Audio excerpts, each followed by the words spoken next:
शिवाजी महाराज भोसले श्री क्षेत्र भंडारा डोंगर पाईक त्यांना साहित्य करतील शिवाजी महाराज।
कृष्णाच्या सुखे भूक नाही तहान, कृष्णाच्या सुखे भूक नाही तान, सदा समाधान सकळांचे कळलेची नाही झाले किती दिस, बाहेरील वास विसरली विसरू कामाचा तुका म्हणे झाला, विसरू कामाचा तुका म्हणे झाला, उद्वेग राहिला जावे यावे माझी वाणी तुझे वर्णी गुणनाम, ऐसे देई प्रेम काही कळा विठोबा।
नाही तहान सदा समाधान सकळांचे माझी वाणी तुझे वर्णी गुणनाम ऐसे देई प्रेम काही कळा.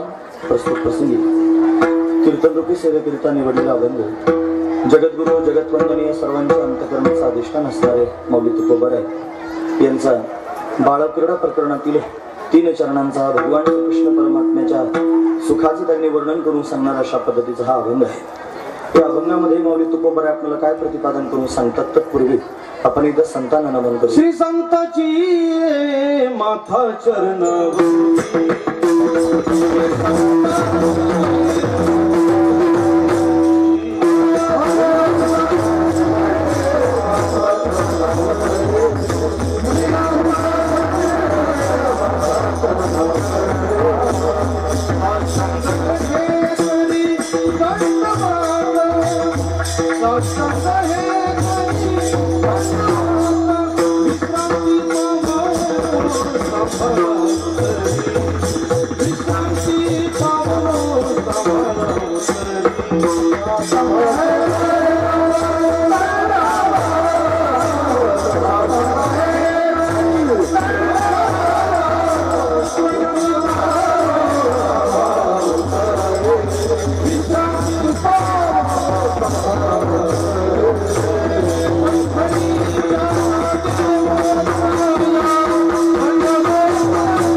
साष्टांग हे करी दंडवत विश्रांती पावलो सांभाळा उत्तरी वाढले अंतरी प्रेम सुख कृष्णाचे या सुखे भूक नाही तहान सदा समाधान सकळांचे माझी वाणी तुझे वर्णी गुणा ऐसे देई प्रेम काही कळा. प्रस्तुत प्रतिवर्षीप्रमाणे याही वर्षी होणार आपला हा अखंड हरिनाम सप्ताह. या सप्ताहातील आज असणारी ही काल्याची म्हणजे प्रसादाची असणारी भगवंताची कीर्तन रूपी सेवा ही अकारण करुणावरून आलंय. भक्तकाम कल्पतरून भगवान पांडुरंग परमात्म्याच्या अथांग करुणेने त्याच्या दयेने आणि या सर्व संयोजक मंडळींच्या माध्यमातून आमच्या वाट्याला आलेली आहे. सेवेकरिता निवडलेला अभंग जगद्गुरु तुकोबरायांचा आहे आणि तुकोबराय अभंगाच्या माध्यमातून भगवान श्रीकृष्ण परमात्म्याचं असणारं विलक्षण सुख गोपाळांना प्राप्त झालं, गोपिकांना ब्रजवासी लोकांना प्राप्त झालं आणि त्या सुखानं त्यांची काय अवस्था झाली त्या अवस्थेचं वर्णन करून सांगतात. काय सांगतात महाराज? महाराज सांगतात जगाचा मालक त्यांनी सगुण साकार रूप धारण करून प्रत्यक्ष प्रगट झाला. सर्वांना दिव्य आनंद देण्याकरिताच परमात्मा त्यांनी आलेला आहे. त्यांना अवतार धारण केलं. त्यानं त्यांनी सुंदर रूप धारण करून सर्वांना आपल्याकडे वेधून घेतलं. सर्वांना त्यांनी वेधण्याकरिताच आपलंसं करून घेण्याकरिता आला. नव्हे त्यांनी सर्व भक्तांना भगवंताचा छंद लागल्याशिवाय भगवत रूपता सुद्धा प्राप्त होत नसते. आणि स्वतःच्या मनानं जर आपण त्यांनी भगवंताचं चिंतन करण्याचा प्रयत्न केला तर आपल्या मनानं घाईघाई भगवंताचं चिंतन करता येत नाही महाराज. पण भगवंतानं युक्ती केली की असं सुंदर रूप धारण करून भक्तांच्या समोर जावं की मला पाहिल्यानंतर यांच्या चित्तात दुसरा विषयच कोणता येऊ नये. पण भगवंतानं स्वतः भक्तांवर उपकार करण्याकरिता दिव्य विग्रह धारण केला आणि भक्तांच्या समोर परमात्मा प्रगट झाला. त्याला पाहिल्यानंतर सर्वांच्या अंतःकरणामध्ये विलक्षण प्रेमाची लहर त्यांनी आली. दुसरं काही सुचेच ना, दुसरं काही आठवे ना. अखंड परमात्म्याचं चिंतन त्यांनी सर्व भक्त करतात. परमात्म्याच्या दर्शनानं सगळ्या गोकुळवासी लोकांना, व्रजवासी लोकांना सुख झालं आणि त्या सुखामध्ये एवढे चिंब झाले की भूक तहान सुद्धा पूर्णपणे विसरून गेले. त्यांना भूकही लागेना, तहानही लागेना, अखंड भगवंताचं चिंतनच करत. अशी त्यांची अवस्था सदा समाधान त्यांनी महाराज सर्वांच्या चित्तामध्ये प्रगट झालं. ही दिव्य स्थिती त्यांनी गोकुळवासी लोकांना प्राप्त झाली. सकळांचं समाधान, सर्वांचं समाधान या माध्यमातून झालं. म्हणून कृष्णाचे या सुखे भूक नाही तहान सदा समाधान सकळांचे, सर्वांचं समाधान त्यांनी या माध्यमातून त्यांनी झालेलं आहे. त्यापेक्षा परमात्मा जोपर्यंत गोकुळामध्ये वास्तव्य करतोय तोपर्यंत त्यांना हे 11 त्यांनी वर्ष भगवंता जोपर्यंत त्यांनी व्रजभूमीत राहिला 11 वर्ष आणि 56 दिवस, एवढे दिवस आपल्या आयुष्यातले गेले कसे याचा थांग पत्ता कोणाला लागला नाही महाराज. ते सहज चुटकेसारच्या सरशी निघून त्यांनी गेलेले आहेत. भगवंताच्या संगतीत सर्वजण त्यांनी विभोर झालेले आहेत. किती दिवस झाले भगवंताच्या संगतीत कोणाला तपास नाही. आणि भगवंताचं चिंतन करता करता बाहेरील असणारं काम, अंतकरणातली इच्छा, सगळ्यात चांगली वासना, कोणत्याच प्रकारची गोष्ट शिल्लक राहिली नाही. बाहेर पाहिलं तरी त्यांना हरीच दिसू लागला आणि आत पाहिलं तरी हरीच दिसू लागला. ही त्यांची अवस्था प्राप्त झालेली आहे. ती तुकोबराय वर्णन करून सांगतात. कळले याची नाही झाले किती दिस बाहेर वास विसरली. बाहेरची सगळी त्यांनी संसाराची गोष्ट, त्यांनी संसाराची वासना, संसाराची इच्छा पूर्णपणे विसरूनच सर्वजण त्यांनी गेलेले आहेत. ही दिव्य अवस्था, ही ते त्यांचा पडलेला विसर तुकोबरायांना कळाला. का असं झालं असेल? अंतकरणात फक्त परमात्मा पाहण्याची कामना आहे, बाकीची कोणत्याच प्रकारची कामना शिल्लक राहिली नाही. म्हणून संसाराची वासना सुद्धा कोणती शिल्लक राहिली नाही. अशी अवस्था झालेली आहे. विसरू कामाचा तू कामाने झाला, उद्वेग राहिला जावे यावे. देवाच्या दर्शनानं त्यांनी महाराज जन्म मरणाची जी परंपरा आहे, जाणं आणि येणं, ही परंपरा संपून गेली. उद्वेगच संपला. मनुष्य उद्विग्न होतो कशाकरिता? काहीतरी मिळवण्याकरिता. जीवानं उद्विग्न व्हावं कशाकरिता? मोक्ष प्राप्ती करता. त्याला त्यांनी स्वरूपाची प्राप्ती व्हावी, मोक्ष प्राप्त करून घ्यायचं, याच्याकरिता त्यांना अट्टहास करून उद्विग्न व्हावं. पण गोपाळांच्या ठिकाणी, गोपिकांच्या ठिकाणी कोणत्याच प्रकारचा उद्वेग शिल्लक राहिला नाही. का? परमात्म्याच्या दर्शनानं ब्रह्मज्ञान प्राप्त झालं आणि पूर्णत्वाची स्थिती मिळाली. आणि या पूर्णत्वाच्या स्थितीने त्यांनी महाराज जाण्या येण्याची परंपरा खंडित झाली. आणि म्हणून उद्वेग राहिला जावे यावे ही स्थिती निर्माण झाली. म्हणून असं त्यांनी परमात्म्याचं दिव्य चरित्र आहे, दिव्य भगवंताचे ही लीला आहे, त्याची गुणानुवाद अशा पद्धतीचे आहेत. म्हणून ते आपल्याला गाता यावेत. म्हणून तुकोबराय भगवंताच्या समोर म्हणतात, माझी वाणी तुझे वर्णे गुणनाम ऐसे प्रेम काही कळा. म्हणून तुझी गुणानुवाद त्यांनी मला वर्णन करून सांगता यावेत द्यावे देवा. म्हणून अशा पद्धतीने त्यांनी मला बुद्धी प्राप्त करून दे, माझ्या वाणीमध्ये असं सामर्थ्य दे की जेणेकरून मी तुझे गुणानुवाद वर्णन करून सांगेन. असा अभंगाचा सरळ अर्थ पाहण्याचा आपण प्रयत्न केला. विठोबा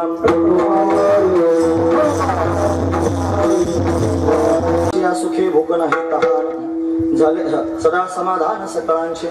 माझी वाणी तुझे वर्णे गुणनाम ऐसे दे प्रेम काही काळ. प्रतिवर्षी आपण मोठ्या आनंदानं वसंत पंचमी पासून तर माघ शुद्ध दशमी पर्यंत, म्हणजे तुकोबरांच्या जन्मदिवसापासून तर तुकोबरांच्या अनुग्रह दिनापर्यंत दोनही प्रकारचे जन्मच असतात महाराज. बोलू नका वरती जे काय संयोजक मंडळी आहे. म्हणून दोन जन्म आपण साधतो. पहिला तर भौतिक दृष्टीने मायबापाच्या घरी झालेला जन्म आणि दुसरा म्हणजे श्रीगुरूंची कृपा प्राप्त होऊन नवीन झालेला जन्म. असे दोन जन्म आपण एकत्रितपणे साधतो. म्हणजे वसंत पंचमी पासून माघ शुद्ध दशमी पर्यंत हा सोहळा आपण संपन्न करतो. नव्हे, एकादशी, द्वादशी, त्रयोदशी सुद्धा त्याच्यामध्ये साधली जाते. आणि मग त्यांनी भगवंताचं चिंतन या माध्यमातून घडतं. सकाळचं त्यांनी काकडा होतो, पारायण होतं. त्यानंतर त्यांनी मधलं भजन अशा पद्धतीने होतं. त्यानंतर कथा आपण श्रवण केली, हरिपाठ अतिशय सुंदर होतो, रात्रीचं कीर्तन, रात्रीचं जागर, अशी त्यांनी ही शृंखला भगवंताच्या चिंतनाची या ठिकाणी पाहायला मिळते. म्हणून प्रतिवर्ष हा सोहळा या ठिकाणी सर्वांना नयनरम्य असणारा हा सोहळा, डोळ्यांना सुख प्राप्त करून देणारा हा सोहळा सर्वांच्या जीवनामध्ये घडत असतो भगवंताच्या कृपेने. आज त्याची पूर्णता आहे. आज काल्याचं कीर्तन आहे. आमच्याकडून 10 मिनिटं थोडेसे उशीर झाले. त्याचं कारण आज देहू गावामध्ये वैकुंठगमन मंदिराच्या समोर त्यांनी दगडी सभा मंडप त्यांनी बांधायची तयारी आहे. म्हणजे त्याचं भूमिपूजन होतं. त्यांचा आग्रह असल्या कारणानं भूमिपूजन करण्याकरिता आम्हाला जावं लागलं. म्हणून 10 मिनिटं आम्हाला येण्याकरिता उशीर लागला. म्हणून त्यांनी तुमची सर्वांची क्षमा मागतो. या देहू गावाचा त्यांनी, या देहू परिसराचा उचित काळ आला आणि तो उचित काळ आला म्हणून तर या सगळ्या गोष्टी त्यांनी होत आहेत महाराज. बघा, या सगळ्या त्यांनी परिसरामध्ये भव्य दिव्य असणारं कार्य, जगद्गुरु तुकोबारांनी जिथं गाथा बुडवली तिथं गाथा मंदिर त्यांनी आपण सर्वजण पाहतो. दिव्य असणारं कार्य त्यांनी भगवंताच्या कृपेने झालं. त्यानंतर त्यांनी गावामध्ये पांडुरंगाचं मंदिर आहे, तिथे त्यांनी राम मंदिर सुंदर झालं, शेळा मंदिर त्यांनी तयार झालं. त्यानंतर घाट तयार झाले इंद्रणीच्या काठावरचे. हे भंडारा डोंगरावर त्यांनी तुकोबारांचं तपश्चर्या स्थळ आहे. या तपश्चर्या स्थळीवरती त्यांनी महाराज जगद्गुरु तुकोबारांना भगवंताचा साक्षात्कार झाला. नव्हे, भगवंताची कितीतरी वेळेला भेट तुकोबारांनी या डोंगरावर झाली. घोरावड्यावर त्यांनी भामचंद्रावर तुकोबारा जात होते. प्रत्येक ठिकाणी भगवंताचं दर्शन तुकोबारांना अशा पद्धतीने व्हावं. पण ही त्यांनी भगवंताचा साक्षात्काराची भूमी आहे. देवाला या भूमीचं त्यांनी पूर्णपणे ज्ञान आहे. केव्हा तुकोबारांनी बोलवायचं आणि भगवंतानं प्रगट व्हायचं. म्हणून त्यांनी व्याकुळ होऊन तुकोबारांनी हाका मारून देवाला या ठिकाणी प्रगट केलं. तीच असणारी भूमी. आणि याच भूमीमध्ये त्यांनी महाराज तुकोबारांच्या मुखातून वेद प्रत्यक्ष प्रगट झाला. जो वेदाला प्रगट करणारा परमात्मा आहे तो त्यांनी महाराज शेषशय्येवर पहोडलेला आहे. त्याच्या श्वासातून वेद प्रगट झाला. तो घोरण्यातून त्यांनी झाला, श्वासातून झाला असं पण त्यांनी म्हणतो. तो अपौरुषेय असणारा वेद आहे. वेद सामान्य माणसाला कळेना, तो संस्कृत भाषेत आहे. सामान्य लोकांना संस्कृत भाषा कळत नाही. मग काय करावं? त्या सर्व जीवांना वेद कळत नाही म्हणून देवाने अजून एक उपाय केला. तो स्वतः त्यांनी प्रगट झाला, कृष्ण रूपानं प्रगट झाला आणि कृष्ण रूपानं प्रगट होऊन या परमात्म्याने सर्व जगाच्या समोर गीता वर्णन करून सांगितले. ती गीता त्यांनी महाराज सांगितली, त्याच्यातही तत्वज्ञान सांगितलं, त्रिकांडात्मक असणारी गीता आहे. पण तरी सामान्यांना कळे ना. मग देवाला पुन्हा चिंता पडली की आपणच आलं पाहिजे, गीता लोकांच्या समोर विस्तृत रूपाने सांगितली पाहिजे. मग तो परमात्मा स्वतः ज्ञानोबरांच्या रूपाने प्रगट झाला आणि त्याने सगळ्या जगाच्या समोर भावार्थ दीपिका प्रगट केली, म्हणजे ज्ञानेश्वरी सर्व लोकांच्या समोर मांडली त्या गीतेचा अर्थ कळण्याकरिता. आता गीता कळण्याची सुविधा तर झाली, पण वेद कळण्याची सुविधा झाली पाहिजे ना. सर्व लोकांना वेदातला मतितार्थ कळाला पाहिजे ना. मग कोण सांगेल? मग तो वेदातला मतितार्थ तोच सांगू शकतो ज्यानं वेद प्रगट केलेला आहे.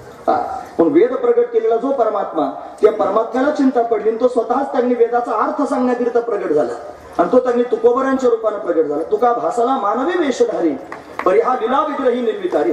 तो निर्विकार असणारा परमात्मा लीला करण्याकरिता रूप धारण करून आला. तुकोबरांच्या रूपात त्यांनी प्रत्यक्ष प्रगट झाला. तुकिता तुलनेसी ब्रह्म तुकाशी आले, किंवा तुका विष्णू नाही तुझा, अशी अनेक प्रमाण आपल्याला त्यांनी पाहता येतील. म्हणून तेच जगद्गुरु तुकोबराय त्यांनी महाराज प्रत्यक्ष प्रगट होऊन वेदाचा अर्थ आपल्याला त्यांनी सांगतायत. मग कुठं त्यांनी महाराज पहा वेदाचा अर्थ प्राकृतात तुकोबराने सांगितला असेल तर ते हे ठिकाण आहे महाराज. इथे संताजी महाराज तुकोबारांचे मित्र आहेत. संताजी जगणारे ज्यांना आपण म्हणतो, तुकोबारांच्या मुखातून अभंग बाहेर पडावेत आणि मग संताजी महाराजांनी ती लिहिण्याचं काम करावं. आणखी त्यांनी महाराज मालजी महाराजांनी वगैरे लिहिण्याचं काम केलं. म्हणून बऱ्याच मंडळींनी त्यांनी महाराज अभंग तुकोबारांची लिहून घेतले. त्याच्यामध्ये अग्रगणी जर कोण असतील तर संताजी महाराज आहेत. म्हणून ते बालपणापासून त्यांनी एकमेकाचे मित्र आहेत. म्हणून त्यांच्याकरिता तुकोबराय परत आले असं पण आपल्याला माहिती आहे. गोधने चारिता गुंतले वचन आमायेने झाले एका तेलिया कारणे. म्हणून त्यांनी ते बालसखा आहेत आणि त्यांनी अभंगाची रचना लिहून घ्यावी. पण कुठे अभंग प्रगट व्हावेत आणि कुठं लिहायचं काम व्हावं तर ते हे स्थान आहे महाराज. ज्या ठिकाणी आता हे मंदिराचं काम आपल्या डोळ्यासमोर दिसत आहे तेच हे भव्य दिव्य असणारं स्थान आहे. इथंच त्यांनी तुकोबरांच्या मुखातून त्यांनी प्राकृतातला वेद प्रगट झाला. अभंग वेदाचं निरूपण त्यांनी महाराज इथे झालेलं आहे आणि इथेच भगवंताचं त्यांनी प्राकट्य, भगवंताचं दर्शन त्यांनी तुकोबारांना झालं. म्हणून तर भगवंताचा हा संकल्प आहे. त्याच्या संकल्पाने त्यांनी या सगळ्या गोष्टी होतात. जशी देहू गावातली बरीचशी कामं आपल्या डोळ्यासमोर झालेली दिसतात ती भगवंताच्या संकल्पाने झाली, तसा हा सुद्धा त्यांनी महाराज एवढा मोठा प्रोजेक्ट आपण पाहतो. हे दिव्य असणारं काम आपण पाहतो ती भगवंताची असणारी त्यांनी महाराज संकल्पना आहे. भगवंताच्या त्यांनी महाराज इच्छेतून, त्याच्या संकल्पनातून त्यांनी महाराज या सगळ्या गोष्टी होत आहेत. म्हणून सर्वजणांना त्याने निमित्त केलेलं आहे. सर्वांना भरभरून त्यांनी बुद्धी देतोय, सर्वांना त्यांनी अशा पद्धतीनं संपन्नता देतोय. त्यांच्यामध्ये त्यांनी कुठून इच्छा भरतोय की तुम्ही हे करा आणि सर्वजण प्राणपणाला लावून त्यांनी स्वतःच्या घरादाराचा विचार न करता, प्रपंचाचा विचार न करता, स्वतःचे वैयक्तिक व्यवहार बाजूला ठेवून सर्व मंडळ एकत्र येऊन अशा पद्धतीने हे काम करताय. म्हणून त्यांनी स्वतःचा विचार न करता देवाचं कार्य करणारी ही मंडळी आहे. परमात्मा त्यांनी महाराज त्यांच्या कार्याला यश देतोय. म्हणून एवढं मोठं काम आतापर्यंत आपल्या डोळ्यासमोर दिसत आहे. म्हणून त्यांनी हे काम भव्य दिव्य स्वरूपामध्ये त्यांनी होणार आहे आणि ते त्यांनी महाराज कोणी समोर आला म्हणजे त्याला एकट्याला करता येत असतं असं नाही, ते सगळ्यांचे सहकार्यातून होत असतं. एवढा मोठा समाज त्यांनी इथे जमा झालेला आहे. या सगळ्या लोकांनी पक्क लक्षात ठेवावं की आपण दोन गोष्टी त्यांनी या कामाकरिता देऊ शकतो. एक गोष्ट देऊ शकतो ती म्हणजे आपल्या अंतःकरणातली सद्भावना. आपण बघतो कुठेतरी भगवंताला भक्तांचं म्हणणं ऐकावं लागतं. एकानं जर हात त्यांनी मारले तर मग त्यांनी भगवान कदाचित त्यांनी वेळ लावली येण्याकरिता, पण अनेक लोक एकाच वेळेला जर हाका मारत असतील तर भगवंताला लवकर यावं लागेल. म्हणून एकानं जर म्हटलं देवा लवकर मंदिर होऊ दे तर त्याच्याकरिता देव कदाचित विलंब लावेल. पण आपण एवढे सर्वजण आहोत, आपल्या अंतःकरणातली भावना जर आपण भगवंताच्या समोर एकत्र त्यांनी मांडायचा प्रयत्न करू तर देवाला ती लवकरात लवकर पूर्ण करावी लागेल आणि अशा पद्धतीने या मंदिराचं काम भरभराट त्यांनी अशा पद्धतीने होऊन पूर्णत्वाला जाईल. ही आंतरिक असणारी भावना. पण फक्त सदिच्छा केल्याने त्यांनी महाराज कोणत्या गोष्टी घाईघाई होतील असं नाही, त्याच्याकरिता प्रयत्न सुद्धा केले पाहिजे. आणि प्रयत्न कशाचे असतील तर आपण सर्वजण त्यांनी आपापल्या प्रपंचात आणि असा हस्तो पवित्रो यदि दान पुण्यम. हाताची पवित्रता तेव्हाच आहे जेव्हा तुम्ही दान पुण्य कराल. पाय पवित्र तेव्हाच आहे जेव्हा त्यांनी महाराज अशा पद्धतीने तुम्ही तीर्थयात्रा कराल. मुख पवित्र तेव्हाच आहे भगवंताचं नामचिंतन कराल. डोळे पवित्र तेव्हा होतील जेव्हा भगवंताचं दर्शन प्राप्त करून घ्याल. म्हणजे प्रत्येक अवयवाला, प्रत्येक इंद्रियाला पवित्रता केव्हा येते, श्रेष्ठत्व केव्हा येते ते परमात्म्याकडे आपण जेव्हा लावू तेव्हा. पण आपले हात कधी पवित्र होतील जेव्हा या हाताने आपण दान धर्म करू तेव्हा. प्रपंच तर आपण करतोच आहोत, बायका मुलांचं भरण पोषण आपण करतोच आहोत. सगळे व्यवहारामध्ये पाहिलं तर समान तुलनेचे नाहीत महाराज. कमी जास्त त्यांनी महाराज प्रपंच कोणाचा ना कोणाचा तरी पाहायला मिळतो. कोणी श्रीमंत आहे, कोणी गरीब आहे. म्हणजे श्रीमंत गरीब आहेत सर्वांना त्यांनी एक प्रकारची हात मला मारायची नाही. मला सर्वांना त्यांनी महाराज ज्याच्या त्याच्या कुवतीनुसार, ज्याच्या त्याच्या त्यांनी स्वभावानुसार ज्याला शक्य होईल अशा पद्धतीनं त्यांना आपल्या मनाला समजून सांगायचंय की माझा प्रपंच करत असताना जसं मी नेटानं करतोय तोच प्रपंच त्यांनी करताना कितीतरी खर्च माझ्या जीवनामध्ये होतोय, त्यातला थोडासा त्यांनी भाग जर मी या मंदिराकरिता दिला तर त्यांनी तुकोबरायांचं मंदिर या ठिकाणी तयार होईल, वेदाचं मंदिर तयार होईल, अभंग वेद त्यांनी वर्णन अवतरण त्यांनी मंदिर या ठिकाणी तयार होईल, माझ्या थोड्याशा सहभागातून होईल. प्रभू रामचंद्रांनी त्यांनी सेतू बांधायला सुरुवात केली, वानरांनी मोठे मोठे दगड आणून टाकले, त्याच्यात छोटीशी खारुताई सुद्धा होती आणि तिनं त्यांनी वाळू आणली त्याच्यामध्ये टाकायला सुरुवात केली. रामानं तिच्या पाठीवरून हात फिरवला, अजून 3 बोटं तशीच आहेत तिच्या पाठीवर. म्हणून त्यांनी महाराज सर्वच मोठे मोठे हनुमंतासारखे वानर असतील असं नाही, खारुताई सारखं सुद्धा काम आपण सर्वजण करू शकतो. म्हणजे ज्याच्या अंगात ताकद आहे, खरोखर विवेक त्यांनी भगवंतांना दिला असेल तर भरीव मदत या मंदिराकरिता सर्वांनी केली पाहिजे. आणि ज्याच्या अंगात त्यांनी महाराज थोडी त्यांनी हीनदीन अवस्था आहे, काही प्रपंच त्यांनी मोडका तोडका आहे, त्यानं सुद्धा त्यांनी महाराज आपल्या कुवतीनुसार त्यांनी मदत केली पाहिजे, म्हणजे मंदिर त्यांनी उभं राहील आणि अतिशय दिव्य मंदिर सर्वांना पाहायला भेटेल. म्हणून त्यांनी महाराज प्रतिवर्षी आता 2-4 वर्षापासून हे काम त्यांनी सुरू आहे. इथं आपण त्यांनी 16 करतो, काल्याचं कीर्तन आहे, आपण कृष्ण कथा सर्वांनी श्रवण केलेली आहे. म्हणजे श्रीकृष्ण चरित्र कथा श्रीमद भागवताच्या अंतर्गत असणारा जो दशम स्कंध आहे, या 10व्या स्कंदामध्ये फक्त कृष्ण चरित्र वर्णन करून सांगितलं, ते आपण विस्तारण ऐकलं. तेच कृष्ण चरित्र आता आपण त्यांनी संक्षिप्त रूपाने श्रवण करणार आहोत. म्हणजे त्यांनी काल्याचं कीर्तन असलं की काल्याच्या कीर्तनाला पूर्णत्वाचं कीर्तन म्हणतात, याला कलशाचं कीर्तन म्हणतात. या कीर्तनामध्ये जर काय सांगायचं असेल तर फक्त श्रीकृष्ण परमात्म्याचे गुणांवाद सांगावेत, भगवंताच्या लीला सांगावेत, असा दंड काय महाराज वर्णन करून सांगितले. चरित्र ते उच्चारावे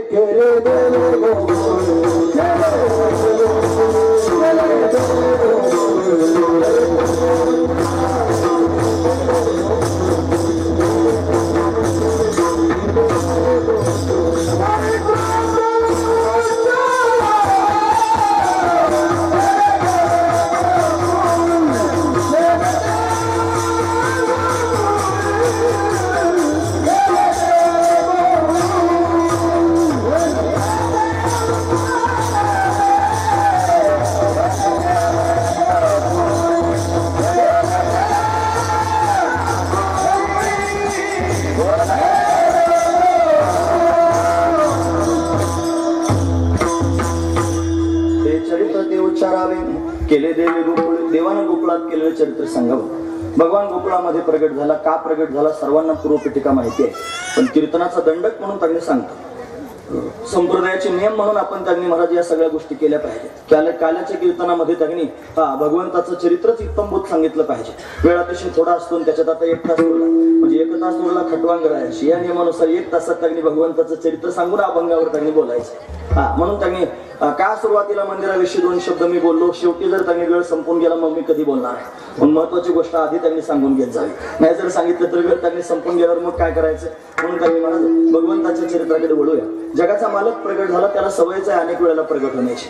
हा सत्ययुगात प्रगट झाला, तो हिरण्याक्ष हिरण्यकश्यपच्या रूपाने आला.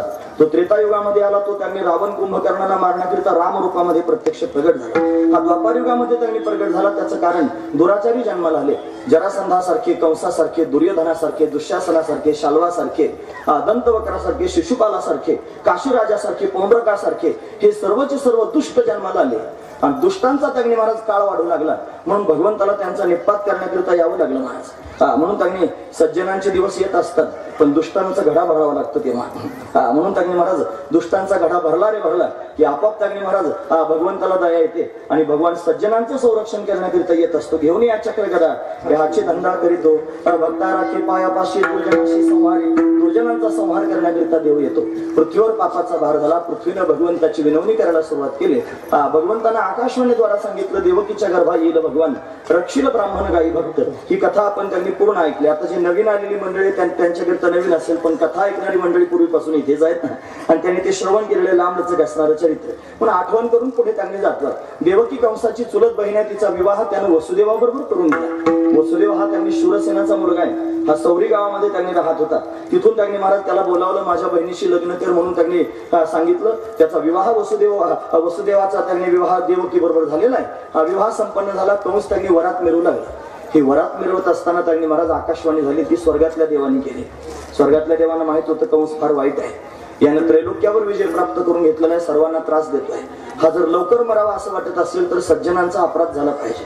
सज्जनांचा छळ झाला पाहिजे म्हणून वसुदेव हा सज्जन आहे, देवकी त्यांनी सज्जन आहे म्हणून यांचा छळ व्हावा म्हणून त्यांनी देवतांनी आकाशवाणी केली, कपट केलं महाराज. स्वर्गातले देव भामटे आहेत सगळे, त्यांना त्यांचं साधून घ्यायचं ना. त्यांना असं विचारायला नाही की वसुदेव देवकीला किती त्रास आहे. त्यांच्या त्रासाचा विचार न करता आकाशवाणीने सांगून टाकलं देवकीच्या पोटी 8वा जन्माला येईल, तुला त्यांनी मारील कंसा. कंस घाबरला. त्यांना त्यांनी महाराज सगळ्यांच्या समोर नाटक करायला सुरुवात केली होती. असा मोठा रथ त्यांनी होता, रथात सारथी होऊन त्यांनी बसला होता.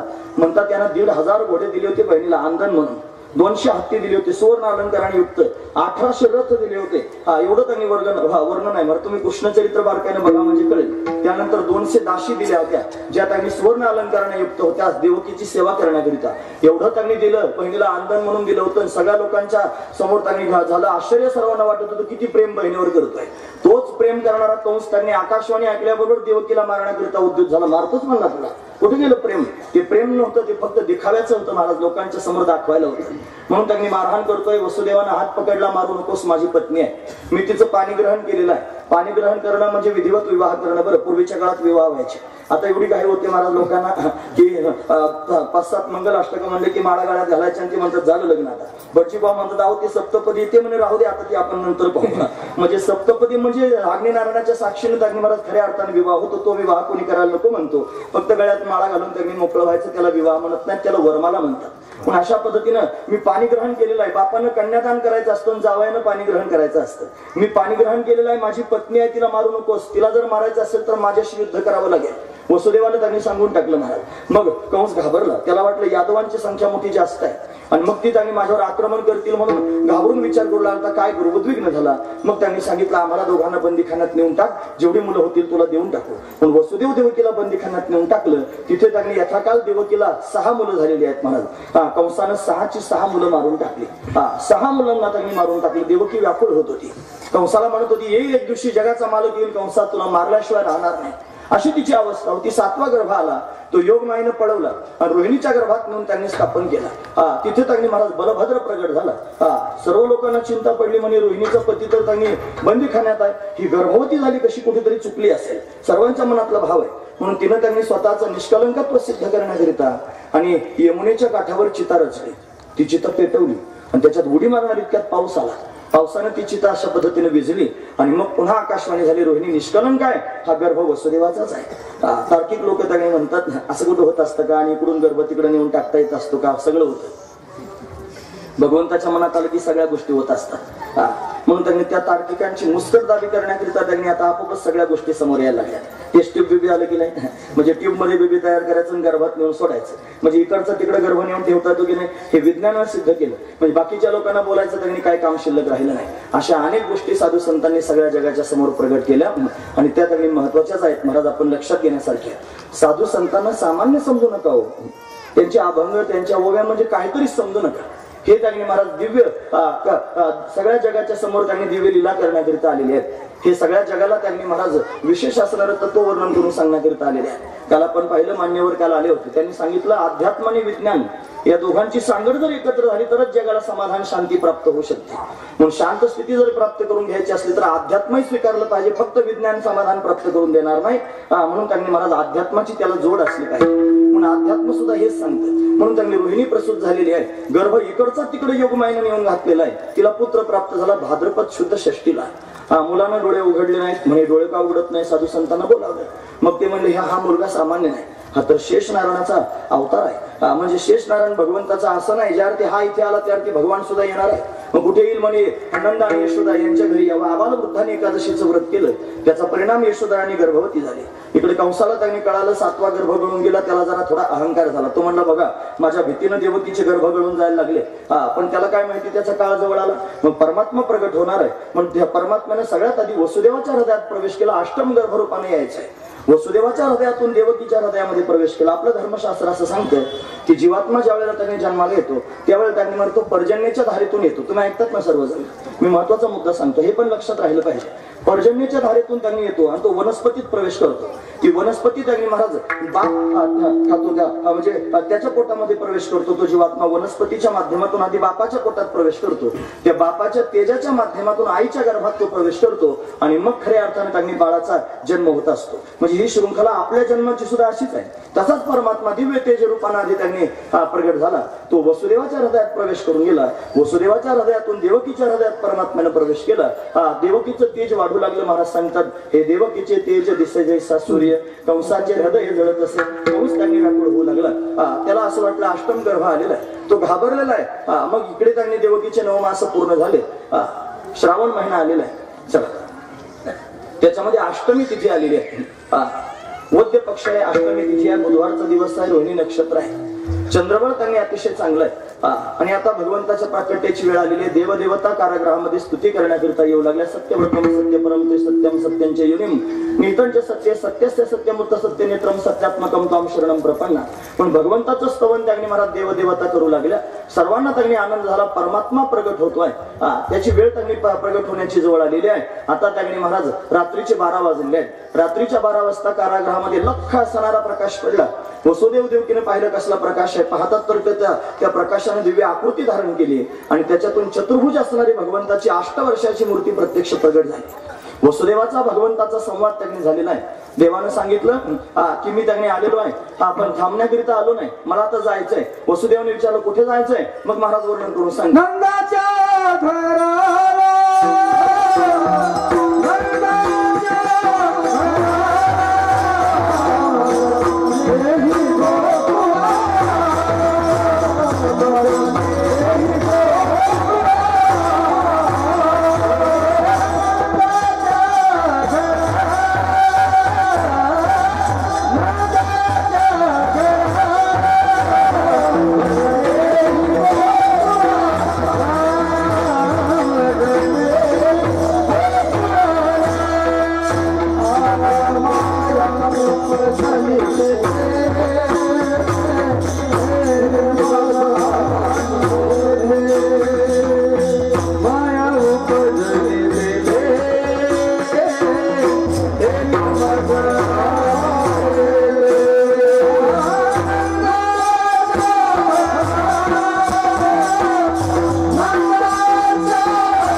सांगितलं देवा एवढा मोठा आहेस, तुला न्यायचं कसं सांग.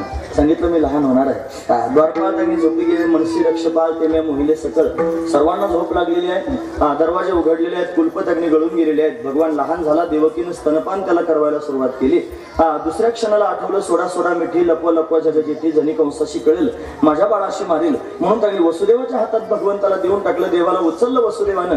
बंधनं त्यांनी गळून गेली. पायीची बंधने गळती आणि मग त्यांनी जाण्याकरिता निघाले. भगवान प्रगट झाल्यानंतर त्यांनी महाराज सगळ्या गोष्टी होत असतात, पक्क लक्षात ठेवा. भगवंताच्या मनात आल्यानंतर सगळ्या गोष्टी होतात. आपण आता संपूर्ण कृष्ण कथा ऐकली. त्याच्यामध्ये गोवर्धन लीला आपण ऐकली. गोवर्धन म्हणजे काय? गो म्हणजे ज्ञान आणि वर्धन म्हणजे वाढवणारे. देवानं ज्ञान वाढवलं. काय वाढवलं? देव म्हणतो आहे सगळ्या लोकांनी हातात काठ्या घेतल्यावरती त्यांनी डोंगराला लावले आणि देवानं करंगळी लावली. ही करंगळी लावल्यानंतर बाकीच्या सगळ्या लोकांच्या मनामध्ये विचार आला, वारे वा काय समजतो म्हणे स्वतःला. आम्ही सगळ्यांनी काठ्या लावल्या, डोंगर उचलला आणि याने करंगळी लावली. काय गरज आहे म्हणे तुझ्या करंगळीची? आम्ही सगळ्यांनी त्यांनी डोंगर उचललेला आहे. देवाच्या लक्षात आलं महाराज यांच्या पोटात फुगीरपणा निर्माण झालेला आहे की आपण त्यांनी करतो, आपण डोंगर उचलला म्हणून. महत्वाची गोष्ट आहे ना. म्हणून देवानं त्यांनी काहीतरी अद्दल घडवायचं ठरवलं. काय केलं त्यानं थोडीशी करंगळी वाकडी केली. ती वाकडी केल्याबरोबर एवढा भार सर्वांवर आला की मग त्यांना कळालं आपण नाही, यानंच उचललेला आहे. मग म्हणे देवा असं करू नकोस, तू त्यांनी करंगळी वाकडी करू नकोस. मग देवानं त्यांनी सांगितलं असं करा, तुम्ही सगळेजण काठ्या काढून घ्या. सगळ्यांच्या काठ्या त्यांनी काढून घेतल्या आणि देवाने एकट्यानं डाव्या हाताच्या करंगळीवर गोवर्धन धारण केला. म्हणजे त्यानं तो डोंगर स्वतःच उचलला होता. बाकीच्या लोकांच्या काठ्या फक्त निमित्ताला होत्या महाराज. म्हणून त्यांनी महाराज हे देवानं ज्ञान वाढवलं की तुम्ही जगामध्ये केवढाही पुरुषार्थ करताना दिसत असाल तरी सुद्धा तुमच्या स्वतःच्या सत्तेनं काही होत नाही, ते माझ्या सत्तेनं होत असतं. पण परमात्मा स्वतः काय सर्व काय करणार, त्याला सगळं करता येतं महाराज. त्याला भक्तांकरता डोंगर उचलता येतो. त्याला भक्तांकरता अग्नी पिऊन घेता येतो, त्याला भक्तांकरता विष पचवता येतं, त्याला त्यांनी महाराज महासर्पाबरोबर युद्ध करता येतं, त्याला भक्तांकरता सर्व काही करता येतं असा असणारा समर्थ परमात्मा आहे. मग त्याला कुल्प तोडणं फार कठीण गोष्ट आहे का? ती कुल्प गळून गेले, त्यांनी भगवान बाल रूपात प्रगट झाला, टोपली जवळ आली, देवाला टोपली घातलं, डोक्यावर घेतलं, रस्त्यानं चालू लागले. दो पाऊस यायला लागला, वरतून शेषनारायणानं फण धरला आणि मग त्यांनी महाराज अशा पद्धतीनं जाऊ लागले. यमुनेला पूर आला, यमुनेच्या पुरात प्रवेश केला वसुदेवानं. नाका तोंडात पाणी जाणार भगवंतानं त्यांनी ओळखलं. चरणस्पर्श यमुनेला केल्याबरोबर यमुना दुभंगली. पलीकडच्या काठाला त्यांनी गेलेले आहेत. तिथं त्यांनी यशोदा राणीच्या समोर योगमाया प्रगट झाली होती. योगमाया म्हणजे काय? वास्तविक पाहता ती मायाच आहे, पण ती आपण ज्या मायेचा विचार करतो त्या प्रकारची माया नाही. ही योगमाया. योगमाया म्हणजे जोडणारी माया. योग शब्द त्यांनी जर पाहण्याचा प्रयत्न केला तर व्याकरणाच्या दृष्टीनं युज नावाच्या धातूपासून हा शब्द तयार झाला, म्हणजे जोडणे अर्थाने. मग काय करते? ती जोडणारी माया आहे. कोणाला जोडते? जीवाचं परमात्म्याशी नातं जोडणारी माया, तिला योग माया म्हणत जाऊ. अशी योगमाया प्रगट झाली आणि ती त्यांनी महाराज टोपलीत घेऊन वसुदेवजी निघाले. आपला मुलगा तिथे ठेवला. तिच्या प्रभावानं त्यांनी महाराज रस्ता मिळाला. मग पुन्हा कारागृहामध्ये गेले. तिने आकांत केला. कंस धावत आला तिला मारण्याकरिता. ती हातातून निसटली, आकाशात जाऊन उभे राहिले. त्याला म्हणते किंमया हातो मंदहा, मूर्खा काय मला मारतोस? तुला मारणारा माझ्या आधी जन्माला आला. तिने सांगून टाकलं. महाराज वर्णन करून सांग.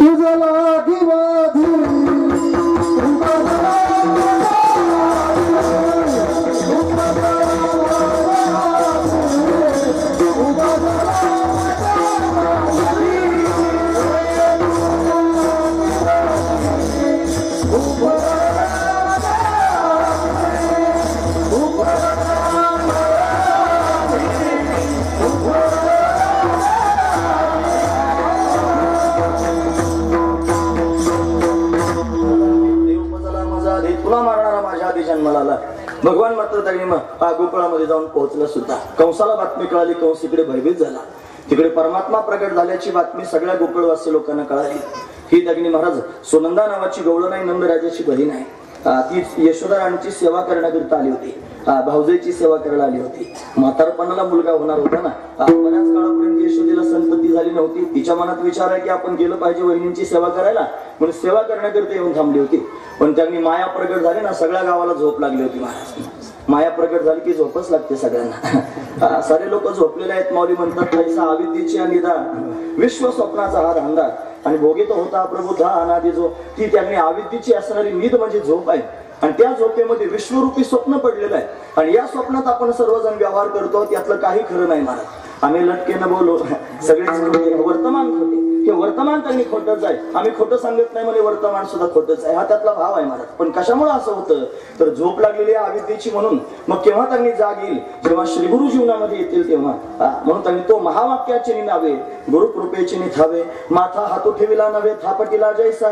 जेव्हा श्रीगुरु येतील तेव्हा त्यांनी ही झोप उडून जाईल आणि झोप गेल्यानंतर स्वप्न जायला फारसा वेळ लागत नाही महाराज. म्हणून त्यांनी मायेची असणारी अविद्येची असणारी झोप आहे. सगळा गाव झोपला होता पण आता सर्वजण जागे झाले. का बरं? बोधरूपी कृष्ण त्यांनी गोकुळामध्ये आला म्हणून. अविद्या आली की झोप लागते आणि बोध आला की जाग येत असते. म्हणून कृष्णरूपी बोध आला म्हणून त्यांनी सर्वांना जाग आली. जाग येऊन सर्वजण पाहू लागले. सुनंदेने खिडकीतून डोकावून पाहिलं. नीलमण्यासारखा चमकणारा माझा कन्हैया त्यांनी दिसू लागला. गायगायनं धावत गेली. यशोदा राणीला जाग केलं. वहिनी जाग्या व्हा, तुम्हाला मुलगा झाला. यशोदेला आनंद झाला. हृदयाला लावलं. भगवंताला स्तनपान करू लागली आणि आता त्यांनी महाराज सगळ्या गावात सांगण्याकरिता फिरू लागली. नंदबाबांना निरोप कळाला. सगळं गाव त्यांनी विभोर झालेलं आहे. गवळण सांगे गवळणीला पुत्र झाला यशोदेला. सर्वजण खेळणा पाळणा सुंठवडा वस्त्र आभूषण त्यांनी घेऊन भगवंताला पाहण्याकरिता येऊ लागले. पाळण्यामध्ये देवाला घातलेला आहे. सर्वजण नटून थटून शृंगार करून देवाला त्यांनी पाहू लागले. पाळण्यात घातलेला देव सर्वांकडे त्यांनी डोळे भरून पाहतोय. तिरक्या नजरेनं पाहून हसतोय. सर्वांचं चित्त वेधून घेतोय. त्याच्या त्या चित्त वेधून घेण्यानं सर्व लोकांना एवढं सुख झालं महाराज की त्या सुखाची गणना करता येत नाही, त्याची मोजदात करता येत नाही. महाराज वर्णन करून सांगतात. गोकुळीच्या सुखा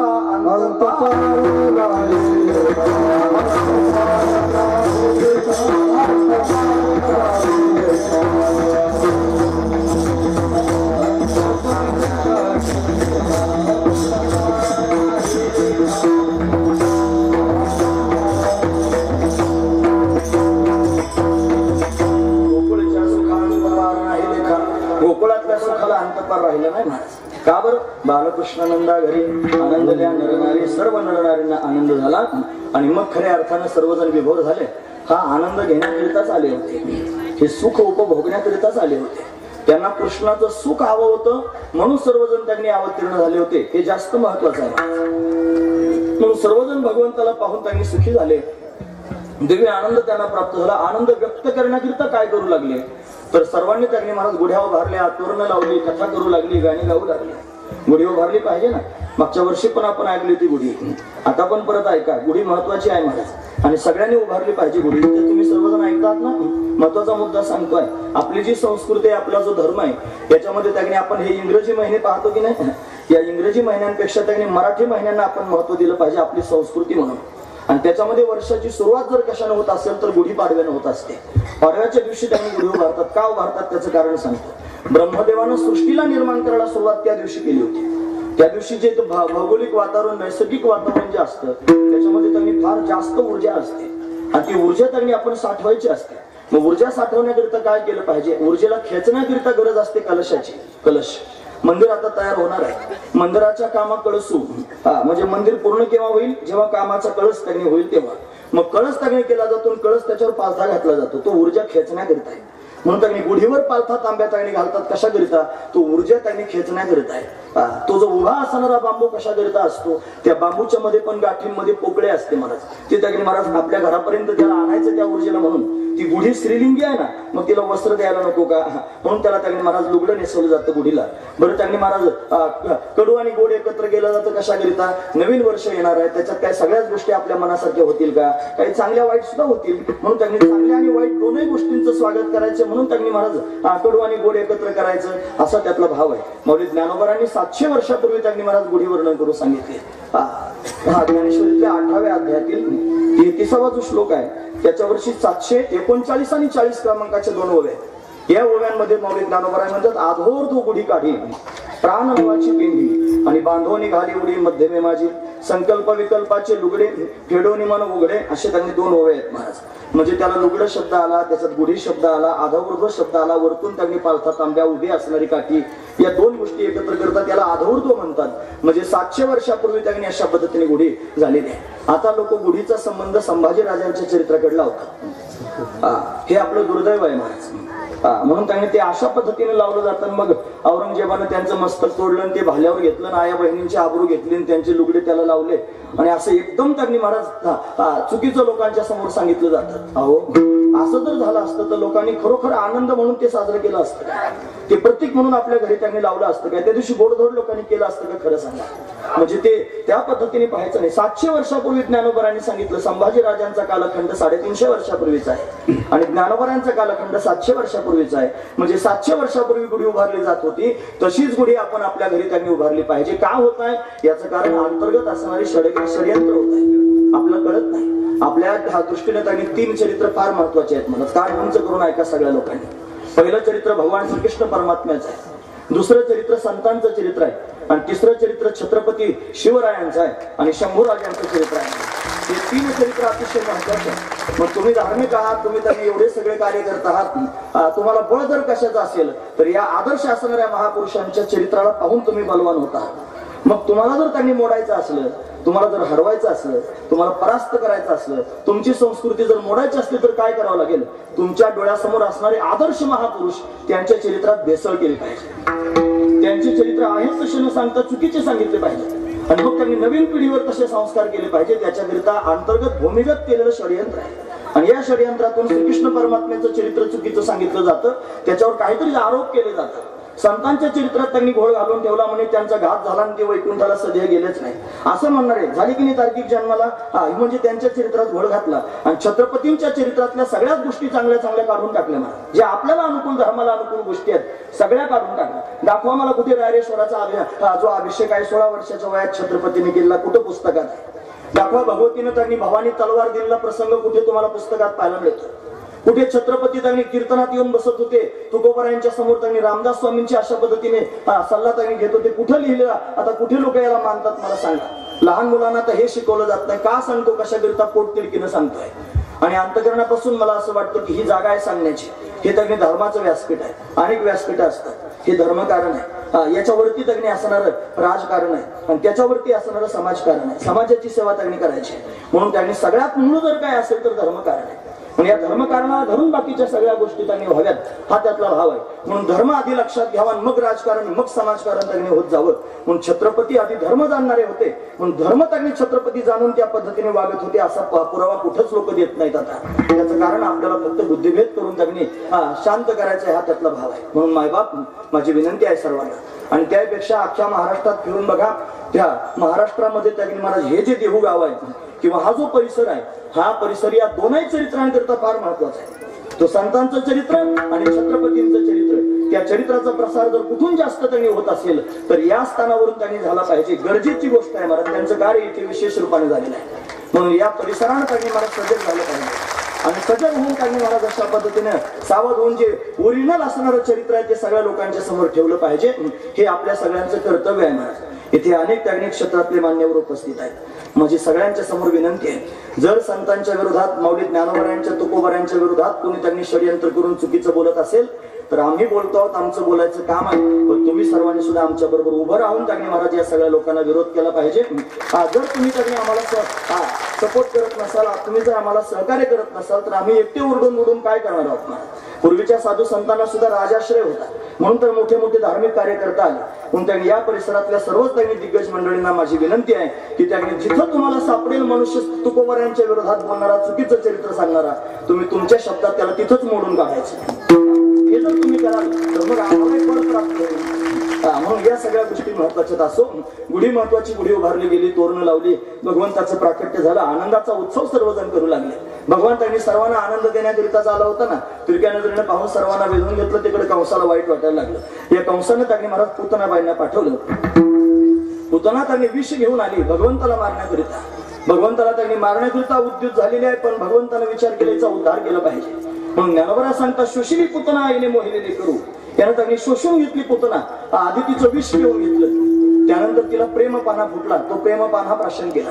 त्यानंतर त्यांनी महाराज तिचे प्राण भगवान खेचू लागला. 3 गोष्टी महत्वाच्या आहेत. आपल्या हृदयामध्ये अविद्या आहे, ही अविद्या म्हणजेच पुतना आहे. या पुतनेजवळ त्यांनी काम, क्रोधादी विकारांचं विष राहतं, पहिला मुद्दा. ही त्यांनी महाराज अशा पद्धतीने जर चांगली झाली, हीच माया त्यांनी महाराज जर सुदृढ झाली तर देवाप्रेम घेऊन जाते. प्रेमही तिच्याच माध्यमातून प्राप्त होतं, आणि मग त्यांनी सायुज्य त्यांनी प्राप्त करायचं असेल तर तिच्याच माध्यमातून प्राप्त होतं. मग हृदयामध्ये जर परमात्मा आपल्या प्रगट झाला तर हा परमात्मा सगळ्यात आधी काम, क्रोधादी विकारांचं विष शोषून घेतो आपल्या हृदयातलं. ज्याच्या पोटातून काम, क्रोधादी विकारांचं विष निघून गेलेलं आहे त्याच्या पोटामध्ये प्रेमाचा पान्हा निर्माण होतो. देवावर प्रेम करण्याकरिता सुद्धा भाग्य लागतो. सर्वजण प्रेम करीत नाहीत. त्याला आपण उदाहरण पाहिलं, सावत्राई सुद्धा लेकराला जीव घालते. तिचा सावत्र मुलगा असतो, त्याला जीव खाऊ घालायचं काम तिच्याकडेच असतं महाराज. कारण त्याची आई त्यांनी मरून गेल्यानंतर बाप म्हणतो, आता मी काय करू, मला लग्न करावंच वाटत. पण या लेकराकडे पाहून पोटात तुटतो, काय करावं, याच्याकरिता दुसरं लग्न करावं असं वाटतं, म्हणून दुसरं लग्न करतो. मग ती सावत्राई घरात येते, त्याला बाळाला लहानचं मोठं करायचं काम ती करते. पण फक्त ती आई ही जबाबदारी पार करते. ती प्रेमानच त्याला खाऊ घालेल, सख्या आईसारखी असं अजिबात नाही. जसं आपणही पूजा करतो, पण ते सावत्राई सारखं असतं. म्हणत पूजा करायची म्हणून करायची, ताटात देव घ्यायचे, कालचा गंध पुसायचा, नाचचा लावायचा, दुसरं काय नाही. त्याच्या नाकात गंध जाऊ, तोंडात जाऊ, कानात जाऊ, कुठे जाऊ, फक्त गंध लावणं एवढं तात्पर्य. म्हणजे ताटात सगळे देव एकत्र घ्यायचे, घंगाळ्यातून वरतून टाकून पाणी खंगाळायचे, आणि खंगाळून गंध पुसून टाकायचा, नवीन लावायचं, झाली देवपूजा. याला प्रेम म्हणत नाही, हे सावत्राई सारखं प्रेम आहे. हे खरोखरच जर प्रेम असेल तर त्या प्रेमामध्ये काही विलक्षणत्व आहे मला. भगवंतावर प्रेम केलं पाहिजे. ते प्रेम आपल्या पोटात तयार होऊ शकतं भगवंताने वेधून घेतल्यावर. पुतनेच्या पोटात प्रेम तयार झालं, प्रेमाचा पान्हा तयार झाला, भगवंतानं तो शोषून घेतला, आणि मग तिचे प्राण त्यांनी शोषायला सुरुवात केली. मग पुतनेचा उद्धार भगवंताने केला. कंसाला बातमी कळाली. हा कंस त्यांनी महाराज भयंकर आहे, त्याने अनेक दैत्यांना पाठवलं. यानं त्यांनी शकटासुराला पाठवलं, बैलगाडीच्या रूपात आला. देवानं त्याला लात मारल्याबरोबर त्यांनी महाराज त्याचा उद्धार होऊन गेला. हा शकटासुर म्हणजे भोगमय असणारी प्रवृत्ती आहे. यानंतर त्यांनी तृणावर्त नावाचा दैत्य आला. दैत्यो नामना तृणावर्त कंस भृत्य प्रणव देता चक्रवात स्वरूपेन जहार असेल मरभकम. भगवंताला उचलण्याकरिता आला. त्यानं उचलून आकाशामध्ये देवाला न्यायला सुरुवात केली. त्यानं स्वतःचं मुख प्रकट केलं देवाला गिळंकृत करण्याकरिता. पण देवानं त्याची मानगूट आकाशातच पकडली. आणि पिरणायला सुरुवात केली. मग हातपाय फोडू लागला, आरडाओरडा करू लागला, डोळे फाडू लागला. आणि मग त्यांनी भगवंताने त्याचे प्राण अशा पद्धतीने खिचून घेतले, त्याचे प्राण उडाले, भगवंतामध्ये एकरूप झाला. आणि मग त्याचा उद्धार भगवंतानं तृणावर्ताचा करून टाकला. असे अनेक दैत्य भगवंतानं उद्धारून नेले. एवढंच करण्याकरिता परमात्मा आला नाही, तर तो भक्तांना आनंद देण्याकरिता आला. काय करतोय आनंद देण्याकरिता? म्हणजे तो यशोदा राणीच्या अंगणामध्ये खेळतोय आणि रांगतोय. त्याची रांगण्याची लीला त्यांनी साधू संत वर्णन करून सांगतात. कसा रांगतोय महाराज वर्णन करून सांगतात. तळवेतळ हात टेकीत डाव्या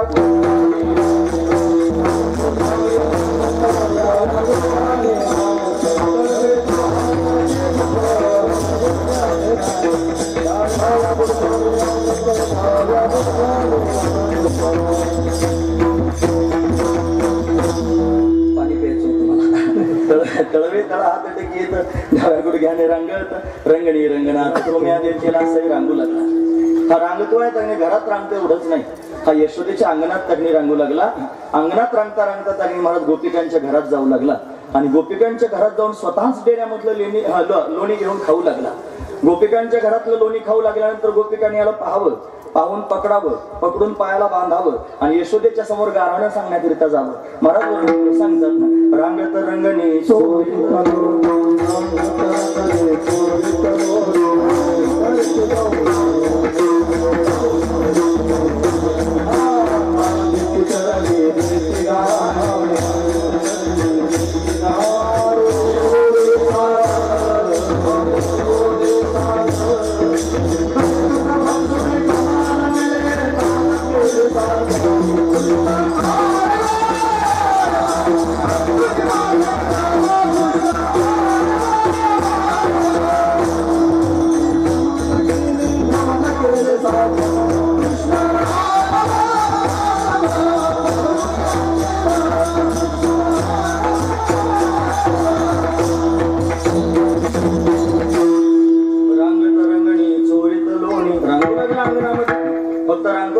चोरीत लोणी चोरू लागला.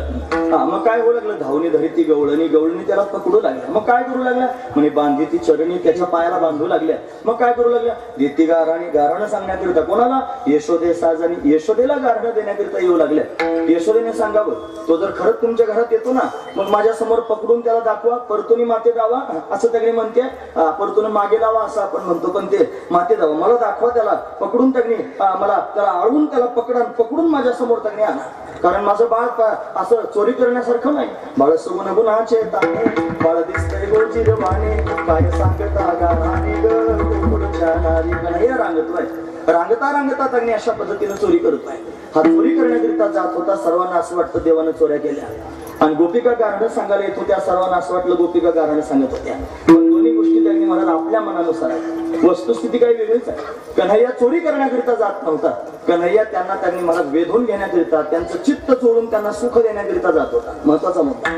आणि गोपिका गारणं सांगायला येत नव्हत्या. मग गोपिका कन्हैयाला पाहण्याकरिता येत होत्या की माझ्या घरात दुसऱ्या चोरी करून त्यांनी गेलेला आहे, याला परत त्यांनी पाहण्याची इच्छा गोपीच्या अंतकरणात आहे. म्हणून त्यांना त्यांनी पाहावं असं वाटत होतं.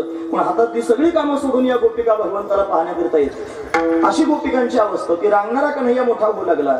हा आता चालू लागला, मित्रांबरोबर खेळू लागला. त्याच्या मित्रांची नाव आहेत पेंद्या, वरद्या, वाकुड्या, श्रीराम, सुदाम, मधुमंगल, मनसुख, बल, सुबल अशी त्यांनी महाराज मित्रांची नाव आहे. या सगळ्या मित्रांना हाका मारतोय, त्यांच्याबरोबर खेळतोय. खेळ त्यांनी महाराज यमुनेच्या काठावर कन्हैयानं मांडावा. सगळ्या गोपांबरोबर त्यांनी भरभरून खेळ खेळावा. कोणाच्या गळ्यात हात घालावा, कोणाबरोबर त्यांनी एकांतात बसून गप्पा माराव्यात, कोणाच्या मागे धावायला सुरुवात करावी. खेळांचे प्रकार सुद्धा वेगवेगळे होते महाराज. काही त्यांनी लपाछपीचे खेळ होते, काही रपाधपीचे खेळ होते. रपाधपी होते ना, असे कापडाचा चेंडू तयार करायचा आणि हे रपकून काढायचं धरून एकमेकाला, त्याला रपाधपी म्हणतात. असे रपाधपीचे त्यांनी खो खोचे खेळ होते, कबड्डी होती, लंगडी होती. असे अनेक प्रकारचे खेळ त्यांनी खेळ मांडला.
लगोरी लगोरी कन्हैया खेळतोय. लगोरी म्हणजे काय माहिती आहे? एकवर एक दगड रचायचे आणि नियम धरून त्यांनी महाराज त्याला मारायचं असं त्यांनी खेळ आहे. लगोरी त्यांनी कन्हैया खेळतोय. अनेक प्रकारचे खेळ गोपाळांबरोबर खेळू लागले. पण हे सगळे खेळ खेळत असताना सगळ्या गोकुळवासी लोकांचं चित्त आपल्याकडे खेचण्याकरिताच या सगळ्या गोष्टी करतोय. मग त्यानं रस्त्यानं त्यांनी चालावं. चालता चालता त्यांनी महाराज जे लोक रस्त्याने दिसतील त्यांच्याकडे तिरक्या नजरेनं पाहावं. पाहून त्यांच्याकडे स्मित हास्य करावं आणि स्मित हास्य केल्यानंतर त्यांनी त्यांना आपला छंद लावून टाकावा. पण यांना अनेक गोपिकांना अनेक गोपाळांना सगळ्या वयोवृद्धांना सर्वांना त्यांनी अशा पद्धतीने छंद लावला. त्याचा शृंगार आईने त्यांनी सुंदर करावा. सकाळी त्यांनी जागो मोहन प्यारे म्हणून कन्हैयाला जाग करावं. तिने त्यांनी स्वतःच्या हाताने कन्हैयाला स्नान घालावं. म्हणजे रत्नजडीत असणारा सुवर्णाचा चौरंग घ्यावा. त्याच्यावर त्याला बसवावं. स्वतःच्या हाताने त्यांनी महाराज त्याच्या अंगाला उठणं लावावं. गंगाजळीमध्ये यमुनेचं पाणी घेऊन त्यांनी गरवाभर पाणी त्याच्या डोक्यावर ओतावं. स्वतःच्या हाताने स्नान घालून त्याला स्वच्छ पुसावं. त्याला पितांबर त्यांनी महाराज पिवळा नेसवावा. त्याच्या कमरेला शेला त्यांनी बांधावा.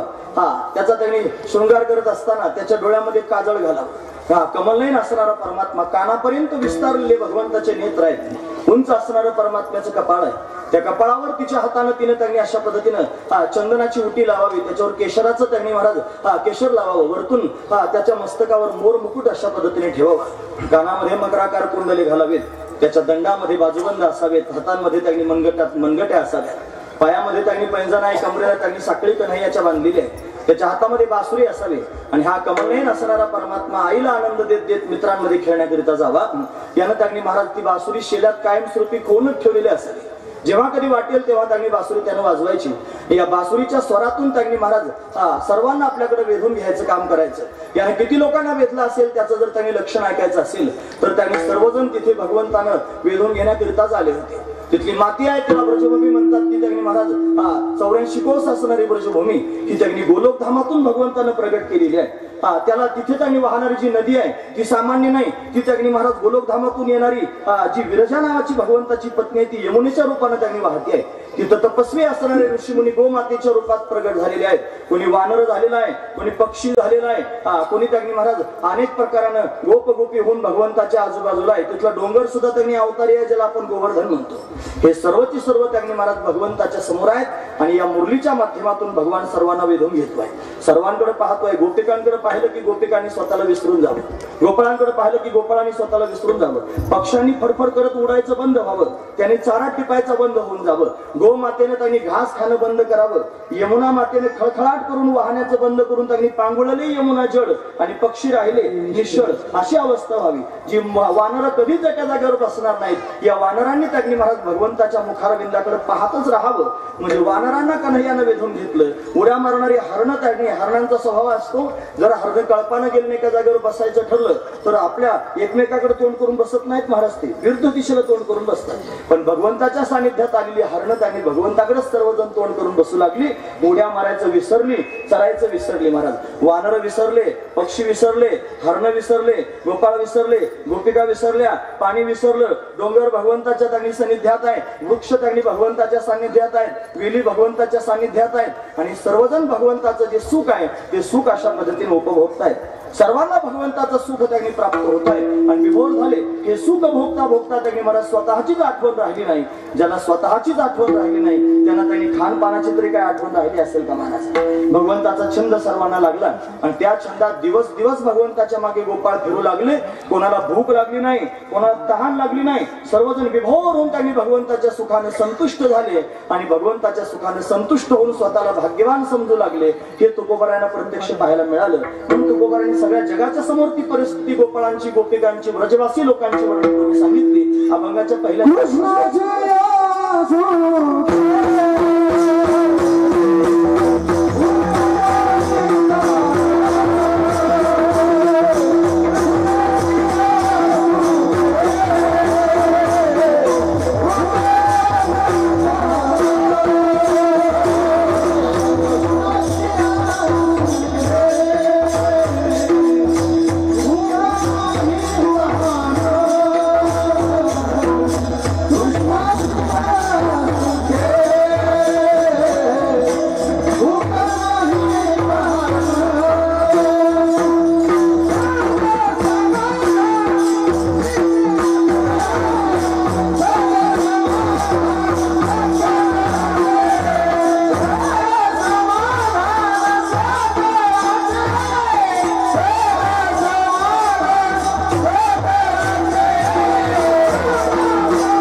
तहानच लागली नाही मला. सर्वांचं समाधान आहे. तुम्ही ऐकतात ना सर्वजण. महत्वाचा मुद्दा सांगतो आता. आपण हे सर्वजण पारमार्थिक आहोत आणि या गोप गोपी भगवंताच्या समोर आहेत ते पण पारमार्थिक आहे.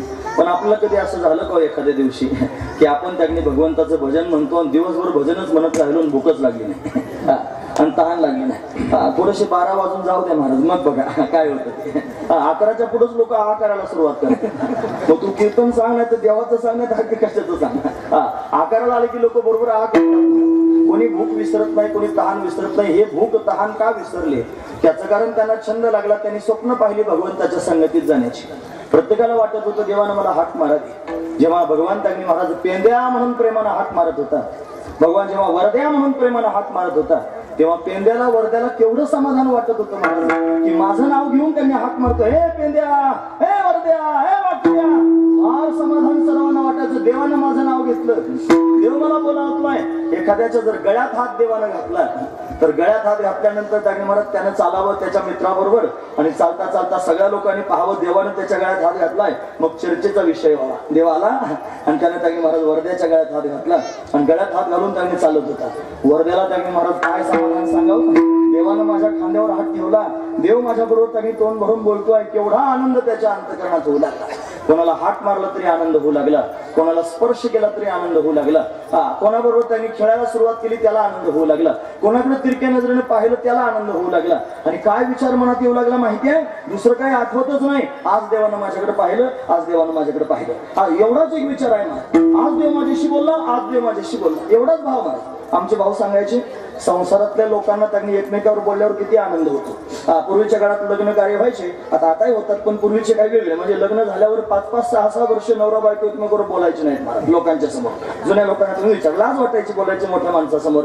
मग त्यांनी बोलायचंच नाही. मग कधीतरी एखादा शब्द बोलायला मिळायचा. हा नांगर धरण्याकरिता गेला होता नांगऱ्या, तो त्यांनी महाराज पहाटच्या वेळेला नांगर त्याने धरला. नांगर त्यांनी सोडला आणि थोडा झाडाखाली येऊन बसला. ती त्यांनी पहाटी शेणकूर करण्याकरिता गेली होती. गमेला घ्यायचं, तिने शेणाचं उचललं की टाकलं, धप्प आवाज आला. आवाज आला की तो त्यांनी बसलाच होता, तिचं पतीच होतं. तुम्हाला कोण आहे?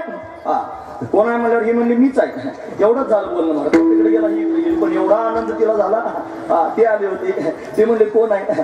मी त्यांना म्हणले मीच आहे. एवढा आनंद झाला. तिने गमेला उचलायचं, ते म्हणले कोण आहे? मी म्हणले मीच आहे. ते म्हणले कोण आहे? मी म्हणले मीच आहे. अरे संसारातला नवरा एक शब्द बोलला तर ते म्हणले कोण आहे? मी म्हणले मीच आहे. तर जगाचा मालक तोंड भरून बोलल्यानंतर किती आनंद होईल मला. भूक लागली का सांगा, तहान लागेल का सांगा. म्हणून काय ना भूक तहान लागत नव्हती त्याचं कारण आहे भगवान म्हणला पेंद्या, भगवान म्हणला वरद्या. देवानं माझ्या गळ्यात हात घातला, देव माझ्याशी बोलला, देवानं माझ्याकडे बघितलं म्हणून तहान भूक हरवली. महाराज काय बाप, काय संदेश घ्यायचा आहे आपण याच्यातून लक्षपूर्वक ऐका. संदेश एवढाच आहे आपल्या सर्वांना की परमात्मा फक्त पेंद्या वरद्या वाकुड्याकडे पाहतो त्यांच्या बरोबर बोलतो असं नाही. आपल्याकडे सुद्धा पाहतो, आपल्या बरोबर सुद्धा बोलतो. फक्त आपली भावना असली पाहिजे ना त्यानं बोलावं म्हणून. म्हणून हे जे तुमच्या समोर सांगितलं जातं, सावळा सुकुमार आहे, कर्दळीच्या गाभ्या समान चरण आहे, पितांबर धारण करतो, सिंहासारखी त्याची कंबर आहे. हे सगळं वर्णन कशाकरिता आहे? आपण सर्वांनी त्याचं चिंतन करावं म्हणून. त्याचं चिंतन करता करता सहज त्यांनी महाराज तहान भूक हरपून जाईल आणि ती हरपून गेल्यानंतर त्यांनी महाराज सदा समाधान चित्ताचं अशा पद्धतीने होऊन जाईल. म्हणून सगळ्या गोकुळामध्ये त्यांनी वृजवासी लोकांमध्ये त्यांनी समाधानाची छटा पसरवली आहे. त्याचं कारण परमात्मा त्यांच्या बरोबरच आहे. हा 1-2 दिवस राहिला नाही, हा 11 वर्षापर्यंत तिथे राहिला. जोपर्यंत परमात्मा या सर्वांबरोबर राहतोय तोपर्यंत त्यांनी महाराज कालखंड कसा निघून गेला, कसा काळ संपून गेला याचे त्यांना भान शिल्लक राहिले नाही महाराज.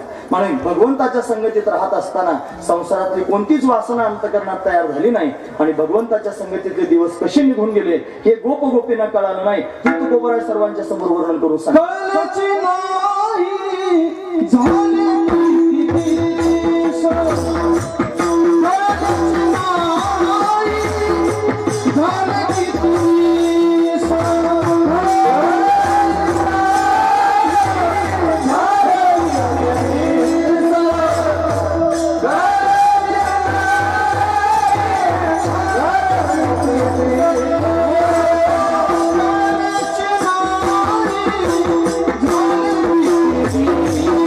Thank you.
वसंत पंचमीला सप्ताह सुरू झाला आणि कधी त्यांनी काल्याचं कीर्तन आलं कळालंच नाही मला.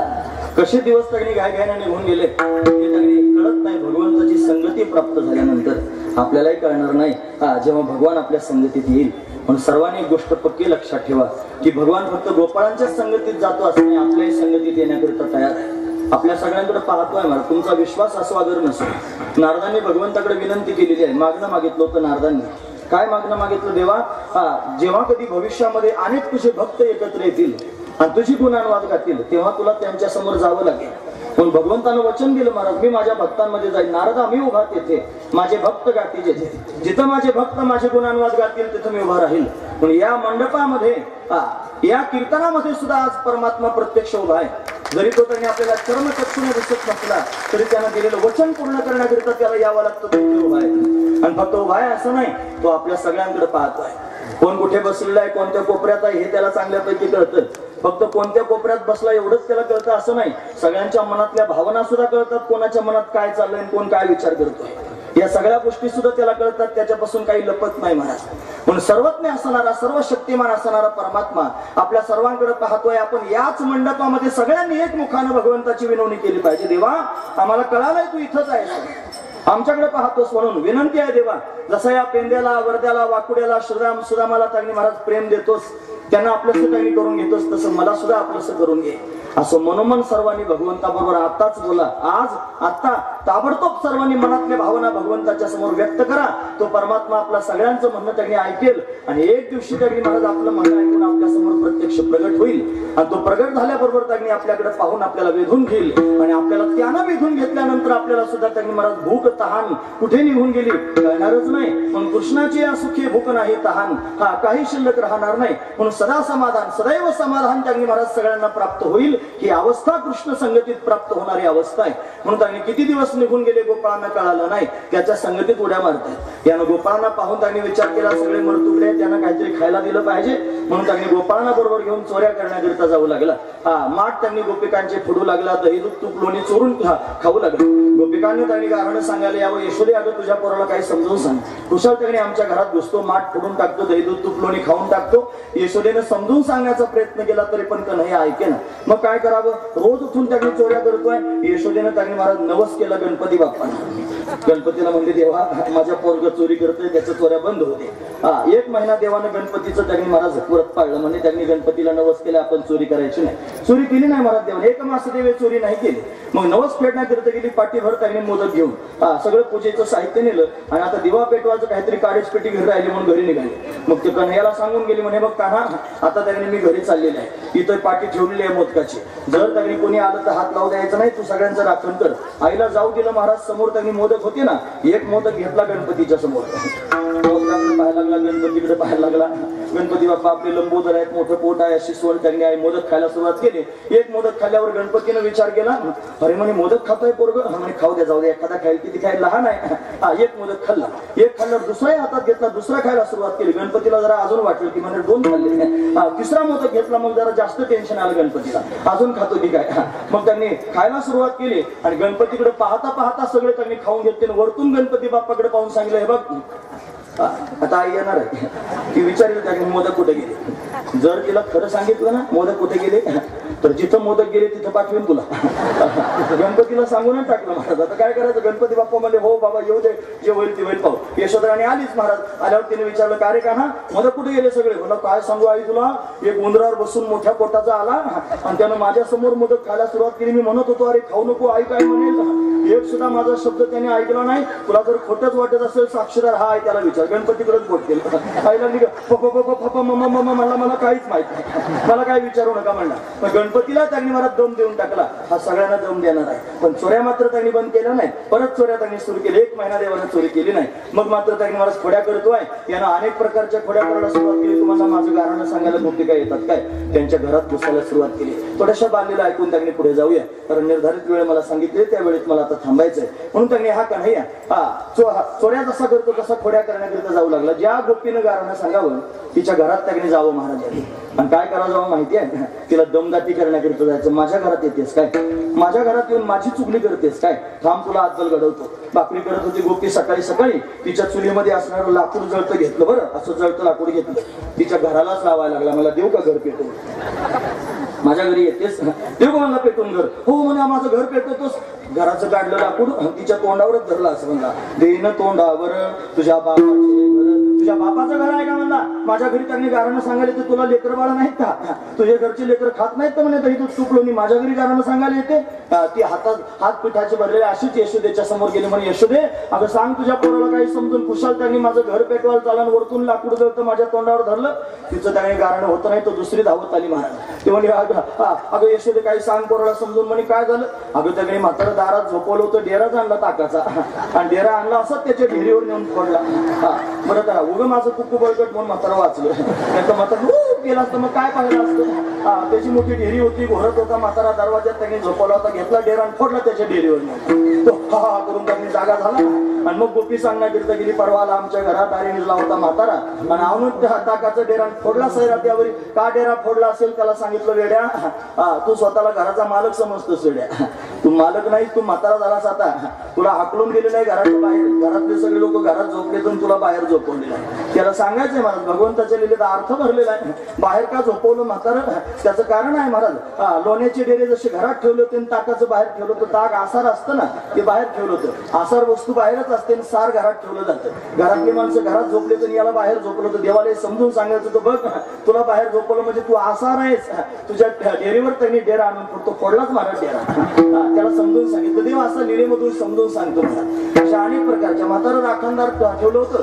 अशा अनेक राखणदार हातात काठ्या घेऊन गोपिका उभ्याच होत्या महाराज. त्यांच्या घरात त्यांनी घुसायला जायची तयारी सगळ्या गोपाळांना घेऊन त्यांनी कन्हैया आला. आतमध्ये जाता येत नाही. गोपाळ म्हणजे आज काही खायला भेटायचं नाही. म्हणजे काय करायचं म्हणे मग सगळ्यांनी डोळे झाका. डोळे झाकले की सगळे घरात नाही. घरात गेल्यानंतर त्यांनी सगळ्या गोपाळांना आश्चर्य वाटलं. डोळे झाकले की सगळे घरामध्ये आलेले आहेत. दुसऱ्या आणले असतील म्हणजे जाऊ दे आपण लोणी खाऊया. लोणी खायला सुरुवात केली. एवढ्यात गोप्या आल्या. कुरबुड कुरबुड वाजायला लागलं.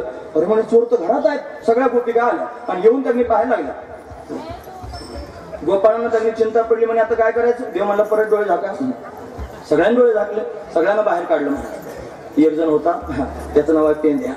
तो त्याकडे महाराज विचार करत होता. मला डोळे झाकले की आत नाही, डोळे झाकले की बाहेर आणते. नेमकं होतं काय कळायला पाहिजे ना. मग काय करावं पाहू म्हणला. कसं काय डोळे झाकल्यावर करतो. अर्धवट डोळे झाकले. सगळे गोपाळ बाहेर गेले आणि एवढा एकच अडकला. पूर्वीच्या काळात त्यांनी घराला सवाने असायचे ना, त्या सवानेतच अडकला. म्हणजे वरती इथून वरती वर होता, कमरेपासून खाली खाली होता.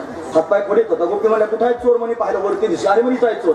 इथं म्हणलं की हातात काठी घेतली बरवायला सुरुवात केली. त्याच्या पोटऱ्या सारून काढल्या महाराज. मग धाव कन्हैया धाव कन्हैया धाव हाका मारायला लागला. कन्हैया धावत आला. अरे पेंद्या कसं काय अडकला. डोळे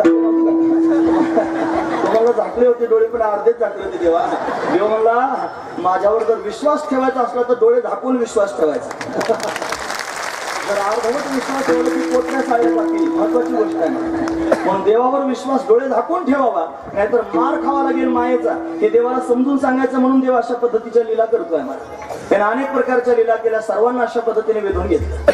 गोपिकांना तगणी महाराज आपल्याकडे तगणी वेधून घेण्याकरिता अशा प्रकारच्या लीला कन्हैया करतोय. अनेक तगणी गाणी येऊ लागले. गोपी ज्ञानोबरांनी सांगितलेली होती महाराज. तिला त्यांनी सरळ बोलता येत नव्हतं, थोडीशी तुतानी होती. हे काय सांगू तू ते बाई का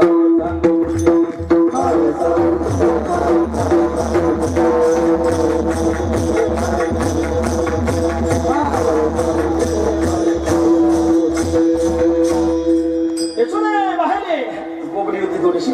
आली यशोदा बाहेर. म्हणे काय काय सांगू तुते बाई काय सांगू तुते. जात होती यमुना पाण्या वाटत घेतला थावला. त्याने माझी टिंगल टिंगल दिली. मग मी बत्तन पडली. माझी दोन्ही गुलगे फुटणे. मग मी नक्ता भंगाळ झाली. त्याचं ते बोलणं तसं. मी काय करू ज्ञानोबरांनी सांगितलेलं. अशी तगणी अनेक प्रकारचे गाणे कन्हैयाच्या बाबतीत तगणी यशोदा राणीच्या समोर येऊ लागले. 12 ला 10 मिनिटं कमी होती. यशोदा बोलली कन्हैया आता तू तगणी फार त्रास देतोयस. एवढ्या सगळ्या लोकांना त्रास त्यांनी देतोयस. घरी राहण्या राहण्याच्या योग्यतेचं नाही. याच्या खोड्या मात्र चालूच होत्या महाराज, त्या बंद करीत नव्हता. कोणाच्या दाढीची विणीची गाठणच त्यांनी मारून टाकली होती, सुटतच नव्हती महाराज गाठण.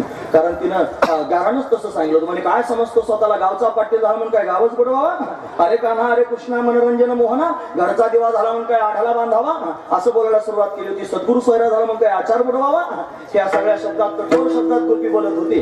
तिचं गाणं त्यांनी ऐकलं. कन्हैयानं म्हणलं असं काय तुला आतलच घडवतो म्हणला. दुसऱ्या तिच्या घरात निमवयस्क जोडी होती, निम्या वयाची मुलं अमेरिकेला गेलेली होती आणि नवरा बायकोच घरात होते दोघे जण. आणि कुशाल गाणं सांगण्याकरिता गेली महाराज. तेव्हा विचार केला त्यांनी, आतल घडवायची ना, झोपेतच त्यांनी महाराज दाढीची वेणीची गाठण मारून दिली. आता याची उंची थोडी कमी होती, बाईसाहेब थोडे जास्त उंच, आता उंच धिप्पाड त्यांनी होत्या. आणि मग त्या अशा पहाटे त्यांनी जाग्या झाल्या झोपेतून. आता पूर्वीच्या काळात त्यांनी स्त्रिया आधी उठायच्या म्हणजे असं आहे.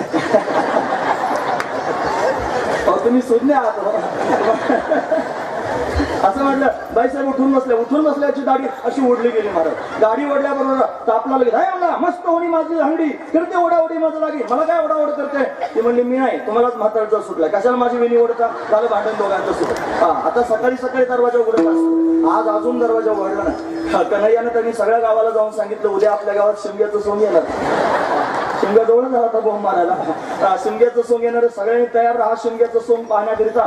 सगळेजण तयार आहेत, पोरं त्यांनी चौकात आहेत. पण अजून कसं सोंग येईना. 10 वाजले, 12 वाजत आले तरी सोंग त्यांनी बाहेर येईना. मग काय करायचं, ते त्यांनी लाजत होते बाहेर जायला. कारण सोडायचा प्रयत्न केला सुटे ना, मग कापायचा प्रयत्न केला कापता येईना, जाळायचा प्रयत्न केला जळेना. मग काय करायचं, हा दाढी करून कापायची, मला हात लावायची नाही, माझी मर्दाची दाढी आहे. मग ती वेणी करून कापायला लागले, म्हणे हात लावायची नाही, माझी सवासणीची वेणी आहे. आता पूर्वीच्या काळात त्यांनी सवासणी वेणीला जपत होत्या. आता वेणी कापल्याशिवाय सवासणीच होता येत नाही. महत्वाची गोष्ट आहे महाराज. काय करायचं आता सुटे ना, मग काय करावं. मग जाण्याची त्यांनी तयार झाली. पण जावं कोणी कशा पद्धतीने जावं विचारच पडला ना महाराज. मग त्यांनी ठरलंच आता हे नंदाच्या पोराने केलेलं आहे, आता आपण गेलं पाहिजे. मग त्यांनी बाईसाहेब पुढे चालायला लागल्या, हे मागून चालायला लागले. पण आता दाढी ओढली जाऊ लागली ना महाराज. मग त्या वेणीला आणि दाढीला असं त्याने धरून 2 हाताने परत तिने चालायचं सावकाश चालव की नाही, उंच त्याच्यापेक्षा होती. चालायला सुरुवात केली, जागेवर 90चं स्पीड धरलं, लेफ्ट राईट धर चालायचं. अगं हळू चालना, अगं हळू चालना. त्याला बघते बाबाच पाहिजे, अगं हळू चालना. भक्ते बाबांची निदान आठवण तरी करीत जावी. त्यांच्यासारखा धर्मात्मा, त्यांच्यासारखा धर्माचारी आज जगात कुठे पाहायला मिळणार नाही. म्हणून ते आहेत. म्हणून आपण सर्वजण एवढ्या दिमाखात सगळ्या लोकांच्या समोर सांगतो, कडाडून त्यांनी गरजून जातात महाराज. खरा वारकरी असाच पाहिजे, जो कडाडून गेला पाहिजे महाराज सगळ्यांच्या समोर, असं विषयांतर होईल. म्हणून त्यांनी ती दाढीची वेणीची गाठण मारली. बाई पुढे चालायला लागल्या, पोरं होते चौकात.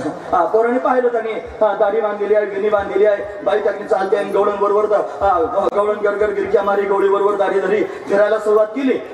सगळ्या पोरांनी हुर्रे हुश्या म्हणायला सुरुवात केली महाराज. एक कार्ट मोठा आत्रग होतो म्हणा. त्यानं तो प्रसंग पाहिला आणि पाहिल्यानंतर मोठ्यानं वरडायला लागला, अरे म्हणला येणीला गोंडा बांधला, म्हणजे तिची येणी हा गोंडा. अशा अनेक वेळा कन्हैयाने केल्या महाराज. हात लावल्याबरोबर त्यांनी गाठण सुटले आणि कन्हैयाने स्पर्श केल्याबरोबर गाठ सुटले. अशा अनेक प्रकारची थोड्या कन्हैया करतोय. सगळ्या गोपींना वेधून घेण्याकरिताच या सगळ्या कन्हैया लिहिल्या आहेत. आई म्हणली आता घरी राहण्याच्या योग्यतेचा राहिला नाही, उद्या जाई वना सगळे घेऊन गोधना. कन्हैया वनाला जाण्याकरिता निघाला. गोपाळांना सांगितलं माझ्या बरोबर चला, सगळे गोपाळ कन्हैयाच्या बरोबर आहेत. आणि जात असताना त्यांनी महाराज अनेक प्रकारचे खेळ कन्हैया खेळतोय. तिथे त्यांनी अनेक प्रकारच्या लीला कन्हैया करतोय महाराज. एका गोपीनं त्यांनी महाराज सांगितलं की बघ नंदाचं पोरगं मोठं वाईट आहे आणि सर्वांना त्रास देत आहे, तू त्यांनी आता गावात राहू नकोस, तुझी बायको घेऊन त्यांनी तू सासरी राहण्याकरिता जा. एका गोष्टीने तिच्या मुलाला सांगितलं, तुम्ही ऐकतात ना सर्वजण, महत्वाचा मुद्दा सांगितलं, सासरी राहायला जा म्हणे तुझ्या सासूरवाडीला. तो त्याने निघाला, बैलगाडी त्याने घेतली, बायकोला मागे बसवलं आणि त्यांनी गाडीत बसून जायला लागला. हे कन्हैयाला त्यांनी कळालं आपल्या भीतीने चालला म्हणून. कन्हैया गेलाच महाराज. बाईला थोडी तहान लागली होती. ती म्हणली मला जरा तहान लागली, पाणी प्यायला आणता का. त्यानं लगेच बैलगाडी पार्किंगला लावली, खाली उतरला, हातात त्यांनी तांब्या घेतला, पाणी घ्यायला चाललो म्हणला. तो पाणी आणण्याकरिता चालला नाही कुठे, तर कन्हैयानं त्याचंच रूप धारण केलं आणि त्याचं रूप धारण करून त्यांनी मला तिथे आला. लगेच ताबडतोब तांब्या घेऊन पाणी त्या गोपीच्या समोर त्यांनी पाणी दिलं. तिनं विचारलं एवढ्या लवकर कशी काय आले तुम्ही पाणी घेऊन. ते म्हणे मला सगळीकडचं पाणी कळतं, मला कळत नाही असं काय नाही म्हणे. पाणी त्यांनी पिलं म्हणे चला आता निघायचं का. हो म्हणे गाडी त्यांनी निघाली. गाडी जाऊ लागल्याबरोबर झाल्यानंतर त्यांनी करकर आवाज आला. हात फार दूर गेला नव्हता, ओरिजिनल नवरा. कन्हैयानं रूप धारण केलं होतं ना त्याचं. तो आला नव्हता, रे मला माझी बायको कुठे चालवलीस. त्याने गाडी थांबवली. तो खाली उतरला गाडीतून. दोघं भांडायला लागले. हा म्हणतो बायको माझी, तो म्हणतो बायको माझी. दोघांचं भांडणच सुरू झालं. आता काय करावं. मग मात्र त्यांनी महाराज दोघं भांडतायत हे पाहून कन्हैयानं तिसरं रूप धारण केलं. आणि तिसरं गोपाळाचं तसं रूप धारण करून त्या गाडीत बसला आणि गाडी जायला लागली. दोघे गाडीच्या मागे पडू लागले. आता ती गोपी म्हणली, बघा मला तुमच्यावर यायचं नाही. तुम्ही तिघे सारखे दिसता. तिला चक्कर यायला लागली. ओरिजिनल नवरा कोणता. तिघे सारखे दिसायला लागले. काय करायचं. ती म्हणली घरी चला. घरी नेलं नंदराजाच्या समोर. आणि तुम्ही ऐकतात ना सर्वच महत्वाचा मुद्दा सांगताय. नंदराजाच्या समोर नेलं. ती गोपी म्हणायला लागली, हे बघा हे तिघे सारखे दिसते, त्याच्यात माझा खरोखरचा नवरा कोणता मला कळत नाही. काहीतरी करा. नंदराजाच्या लक्षात आलं हे काय चाललं ते. मग नंदराजाने काय केलं माहिती आहे. एक मोठा खंदक खाणला महाराज. 10-20 फूट असा लांब त्यांनी खाणला. तेवढाच खोल खाणला. आणि खाणल्यानंतर त्यांनी महाराज सांगितलं, हे बघा एका उडीत जो पलीकडच्या बाजूला जाईल बायको त्याची. ओरिजिनल नवरा पाहत होता. तो खट्याकडे पाहायचा, बायकोकडे पाहायचा. खट्याकडे पाहायचा, बायको. एवढा सुकला महाराज की मनातले मनात बोलायला लागला. बायकोकडे पाहून असं करायला लागलं. म्हणजे गेली आता बायको. काय आता एवढ्या लांब खड्ड्यात कशी काय मला उडी मारता येईल. हे दोघे तयारच होते महाराज. असं केलं. दोघांनी पलीकडच्या बाजूला उडी टाकून दिली. पलीकडे गेल्यानंतर त्यांनी महाराज एकटा जायला सुकून नंदराजाने त्याच्याकडे पाहिलं. म्हणे वेड्या बायको तुझी आहे, मला उचल. हे आमच्या पोराचं कारस्थान आहे, मला चांगल्यापैकी कळालं. तो पलीकडच्या बाजूने निघून गेला. म्हणे उचल तुझी बायको. असे वनात जरी गेला तरी पण खोड्या करतोय. अशा अनेक खोड्या देवाने केल्या. तिथे जाऊन त्यांनी महाराज अशा पद्धतीने भगवान खेळ अनेक प्रकारचे खेळा. गोपिकांनी परमात्म्याला पाहण्याकरिता अट्टहास करावा. भगवंताला पाहण्याकरिता घरातली हातातली सगळी कामं सोडून त्यांनी भगवंताच्या समोर जावं. म्हणून त्यांनी सगळ्या अंतकरणातला काम गोपिकांचा त्यांनी विसरून गेला होता. आणि फक्त त्यांनी महाराज भगवानच चित्तात साठवला गेला. त्याच्यामुळे जन्ममरणाची परंपरा त्यांनी महाराज सर्व गोपींची संपून गेली. महाराज अभंगाची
भगवंताच्या या गुणांवादांनी भगवंताच्या या दिव्य असणाऱ्या लीलेनं सर्वांच्या अंतःकरणात काम संपून गेला एक मिनिट. आणि भौतिक दृष्टीनं पाहिलं तर हातातली सगळी कामधाम ही त्यांनी विसरून गेली.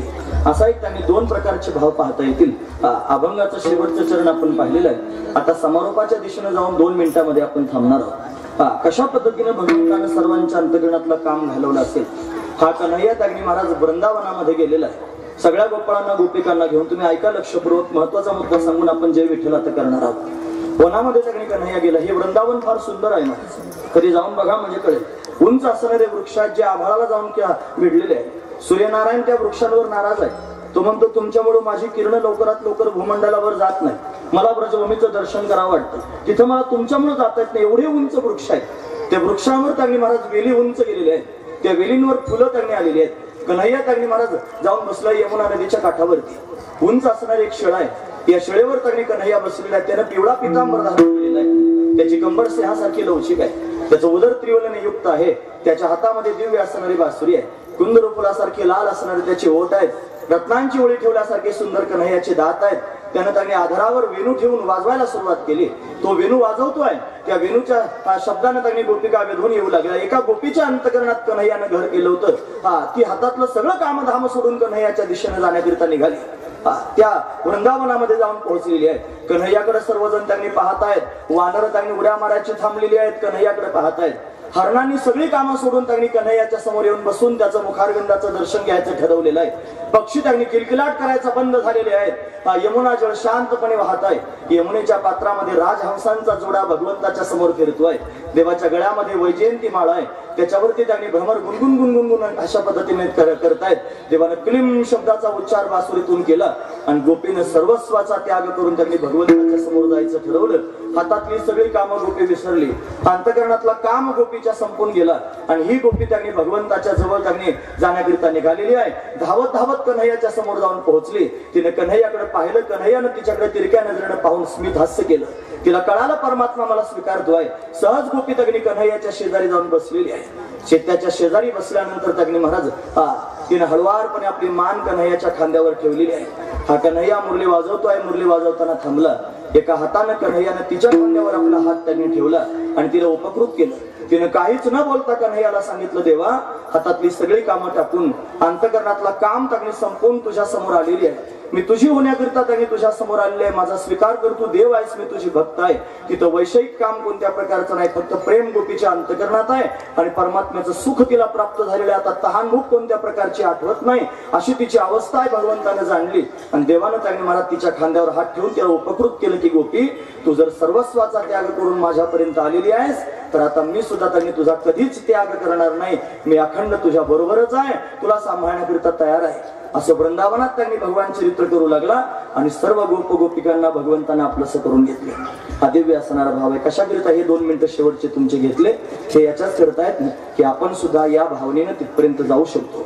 मी जर डोळे बंद करून माझ्या डोळ्यासमोर हे सगळं चित्र आता पाहू शकतो तर तुम्ही सुद्धा एकांतात बसून भगवंताचं असं ध्यान नक्की करू शकता.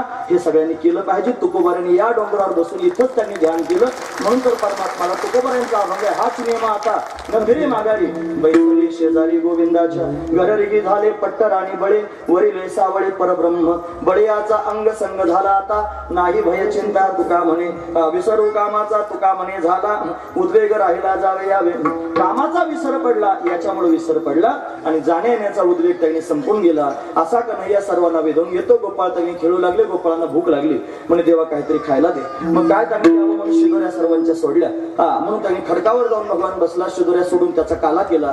पानांचं द्रोण तयार करून त्याच्यामध्ये काला घेतला आणि सगळ्या गोपाळांना स्वतःच्या हाताने त्यांनी भरवतोय. महत्वाची गोष्ट आहे. सर्वांच्या मध्ये उभा आहे. स्मित हास्य करतोय आणि सर्वांना भरवतोय. भागवतकार त्याचं वर्णन करून सांगतात. अरे विभ्रतवेणुं जठरपटयो शृंगवेत्रेचे कक्ष वामे पानो मश्रुड कवलम तत्फला निंगुलेषु तिष्ठन्मध्ये स्वपरिसुरधो हासेन नर्मभिस्वैन स्वर्गे लोके मिषति भुजे यज्ञ भुक्बाल केली गोपाल काला केला. गोपाळांनी काला खाल्लेला आहे. सर्व गोपाळ संतुष्ट आहेत. निळा क्षीराचा बुंद लागता पावे ब्रह्मानंद सर्वांना ब्रह्मानंद प्राप्त झाला. हा तो ब्रह्मानंद आपणही प्राप्त करून घेणार आहोत. त्याला दोघांमध्ये होतो देव आणि भक्तांमध्ये. इथं देवही उभा आहे आणि तुकोबर आहेत, ज्ञानोबर आहे सुद्धा आहेत. मोठ्या प्रेमानं त्यांच्या संगतीत आपण या ठिकाणी काल पाहणार आहोत. म्हणून त्यांनी एकदा ज्ञानोबर आहे तुकोबर यांचं चिंतन करून थांबूया. हे ज्ञानेश्वर महाराज